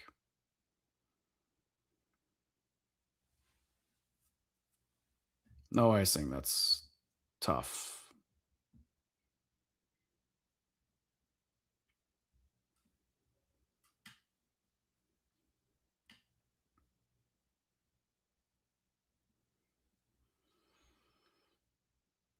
Ridley Gregg, that's a nice try there.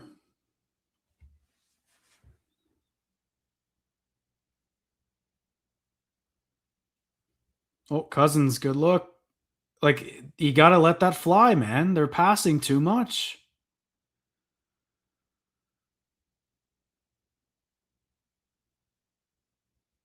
Zamadio coming in. Oh, nice move. That was close.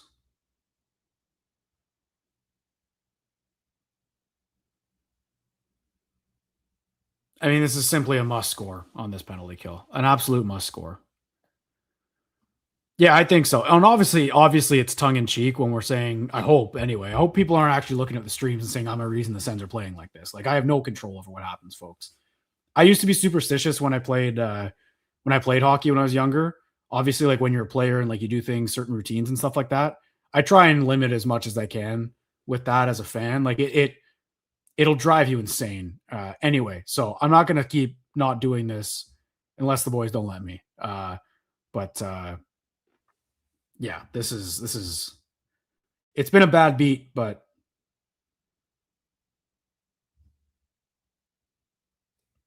we'll see. We'll see.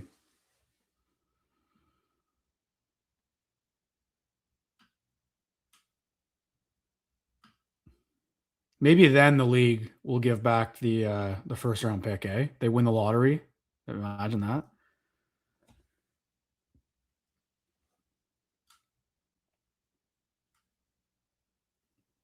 No comment, but maybe.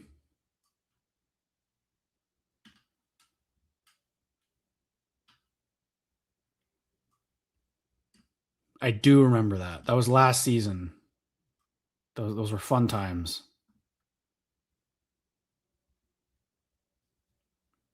Should I get the rally cap on? Is that what we're doing? I'll put the rally cap on. That's what we'll do. It actually, I did that, and I know I said I'm not superstitious, but I will put a rally cap on. That's what I'll do. I can do that for the team. I can put on a rally cap. I don't know how, but is it like that? I have a big head. There we go. Rally cap is on.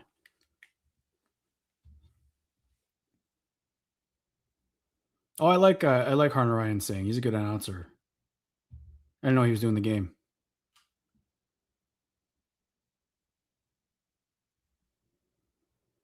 I do need a GCP hat. I do. Rally cap is on for this power play. Here we go. They got Giroux out there. You know who's sneaky good on the Panthers is Lundell. I know like he's won 2 cups, so it's not a secret, but he's very good. I think they call him Mini Barkov. Let it fly, Timmy. I don't love that shot from Brady. I mean, it's a shot, but shoot that now, Tim. Shoot it. He's right in front. Oof. This is their 5th power play tonight. Maybe 6th. Look at Giroux go. Felt like that could have been a call.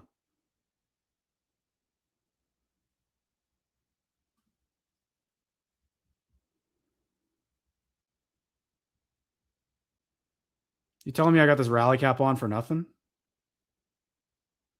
What is that from Stutzla? Holy.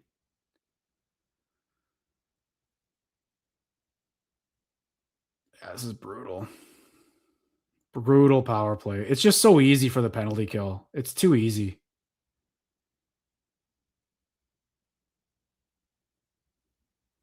Which is like Timmy's just having a terrible game. Wow. Gotta call a spade a spade. Like Kachuk got ripped in that for that game in Utah. This has been arguably just as bad here for number 18.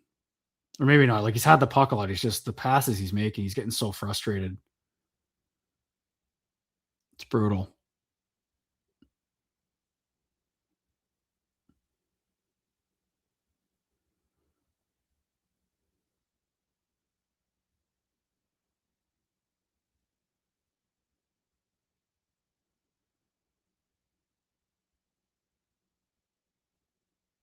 Yeah, this game's over. This game's over. Nice save by Levy. Like I've said that a lot tonight, and I'm still harping on goaltending, but that's kind of what's frustrating with him, right? He's making saves like that, but then some of them go in, and they're not exactly high danger chance. Like that was a high danger one. He's stopping those sometimes, but the shots he's giving up, he's just getting beat clean, and it's tough.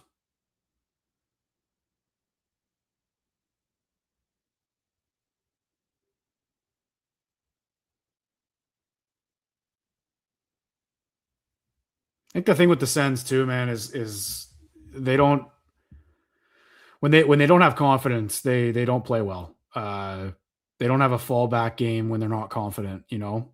And we're seeing. I'm taking this dump thing off. It doesn't feel good on my head. That's a big problem with the Sens and their top guys. Like they don't, and I'm talking mainly about 18. Like he's had a great season, but he's had a terrible night tonight, and like you can tell it's a confidence thing with him because the Panthers are smothering him every time he has the puck, and he's getting frustrated. It's tough.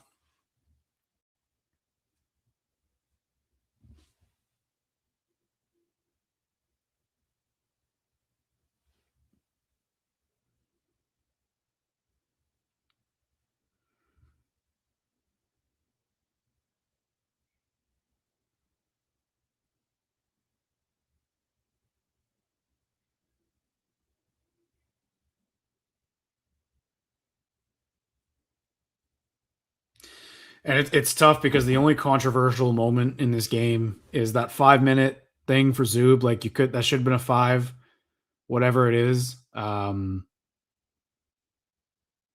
it wasn't. But also the power play's been so bad that I don't even want a 5-minute power play. Like it's just been that bad. Man.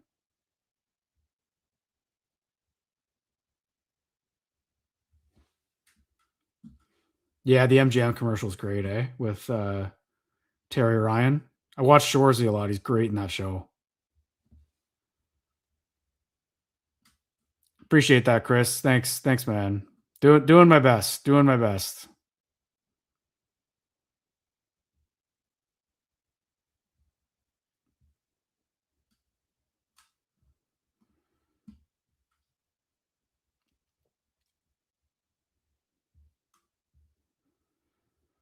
It's actually surprising. I'm not saying I'd do this, but given the struggles on the power play, the lack of tinkering with the top unit compared to how much they tinker with the actual lines during the game is nuts. I just can't stand it, man. I was a forward. I didn't play a high level, but it was decently high. And like the idea of switching your lines like that every shift, almost in a game, it's impossible to score.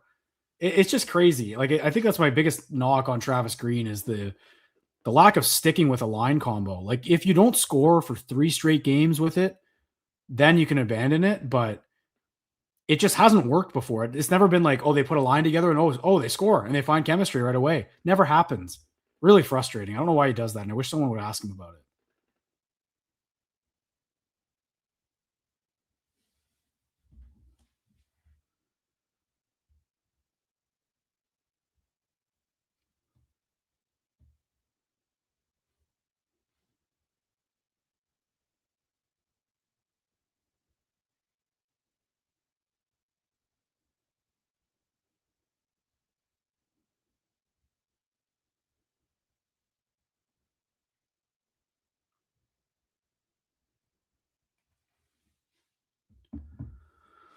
They're obviously like they're pushing here, folks. They're pushing.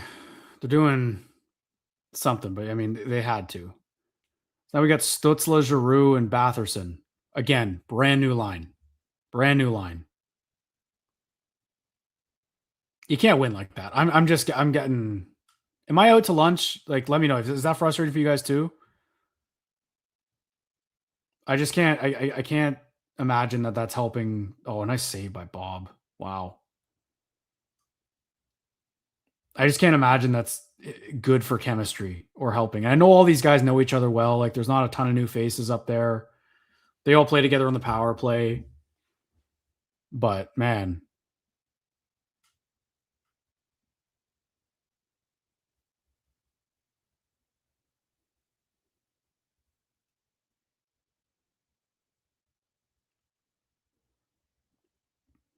Panthers in the ozone now.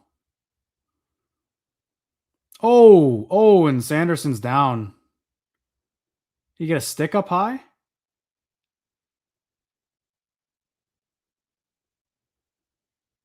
His helmet's on the ice, and that also hit the post, or like both posts.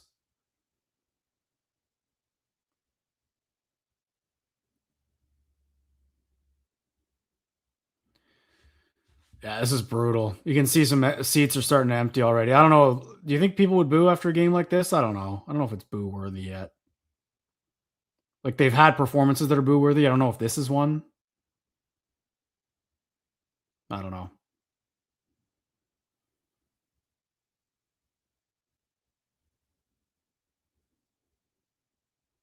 Like, what are they doing here? What are Spence and Shabbat doing? Just getting outclassed by the Panthers, man. This is brutal.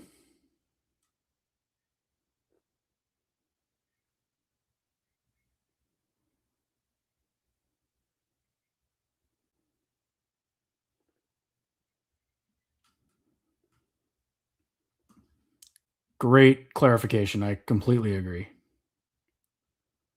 How does that puck not get deep?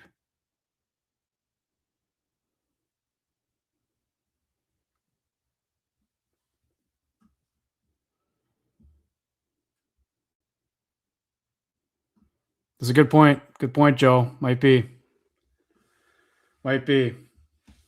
Still think Sam Bennett should be on that team. I think he's been great tonight. I don't know why they didn't take him. Forsling's so good. That's the thing, folks. Like, again, the Panthers are great. I know they're missing top guys, but they're still a good team. All right. This team's going to make the playoffs. The thing that's tough. Like, they could have afforded a game like this if they weren't in an absolute free fall right now. But they are. So they needed to come out with a better effort than this. And now they're pushing here with empty net with 2 minutes left and they need 2 goals. And you're right. That's the thing. That's exactly what I'm saying. They're supposed to be a good team. That's why it's frustrating. They're not great, but it's the Panthers. It's the Panthers. They're going to turn it up at some point here. And like tonight, I think they've looked good. And maybe the Sens are making them look good, but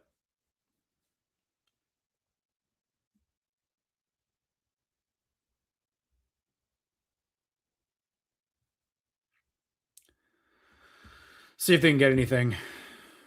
Some kind of push here. There's still time. They got to get one before a minute left, I think. Like they need enough time here. Pinto's got it. That was a smart play, hanging on to it. Didn't see a pass he liked. Working it around. Like, they got to shoot it. There you go. That's why you shoot the puck from the side. There we go. Batherson tipped that. 3-2. Okay. There's enough time. There's enough time. I'm hiding the chat because I don't want to see anything. I don't want to see when the game's over or not. But keep commenting. Comment away. Talk about it with everyone, and we'll do a little debrief post game. Did that go in? Oh wow. That, you know what that reminds me of? That's like the exactly like the Pajot tip in the playoffs for his hat trick. All right. It's probably too little too late. This would be a bit of a miracle if they can tie it up here, but minute 42. Minute 42, just throw the Wolves at them. Throw everything you got.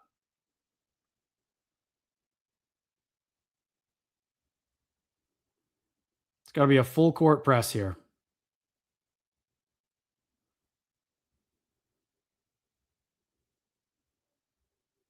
I think that extends Sanderson's point streak too, but we will debrief on that after. That is not important at the moment. I got to get the puck back. No, yeah, that's game. Lundell. Oh, he missed it. Is that a penalty on Reinhart? No. The Panthers have had the puck more here since that goal. What a block by Sanderson. Put him in net. Kidding. Definitely don't do that. Come on, Timmy. 50 seconds.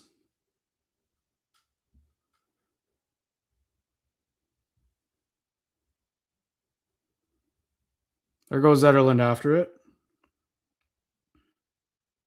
It's loose in the corner.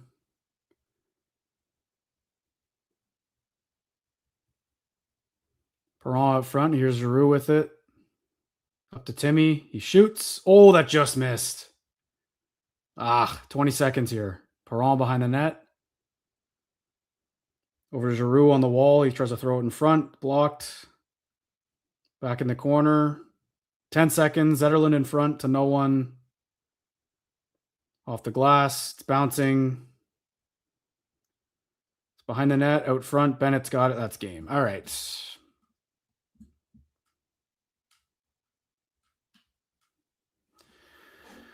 Yeah. Sens lose 4 in a row. I don't know what to say. It was a 1-goal game. Maybe there's some comfort in that if you're trying to find positives. I'm sure they will try and spin some positives here. But this is an absolute disaster. Going on right now. I'll wrap up pretty quickly here, folks. The postcast is coming to you after. I agree with a lot of people what they're saying. This looks like a fake comeback. That was a 3-1 hockey game for most of that third period. Sens have lost 4 straight, and they are digging themselves a big hole in a very competitive Eastern Conference. Yeah, I'm sure the boys will have analysis on that. But again, that's just a game they couldn't afford to have. They didn't push really ever in the third period. That was a pretty lousy third period for my take. And I think we're gonna have to start having some conversations about this team. People are already starting to have them.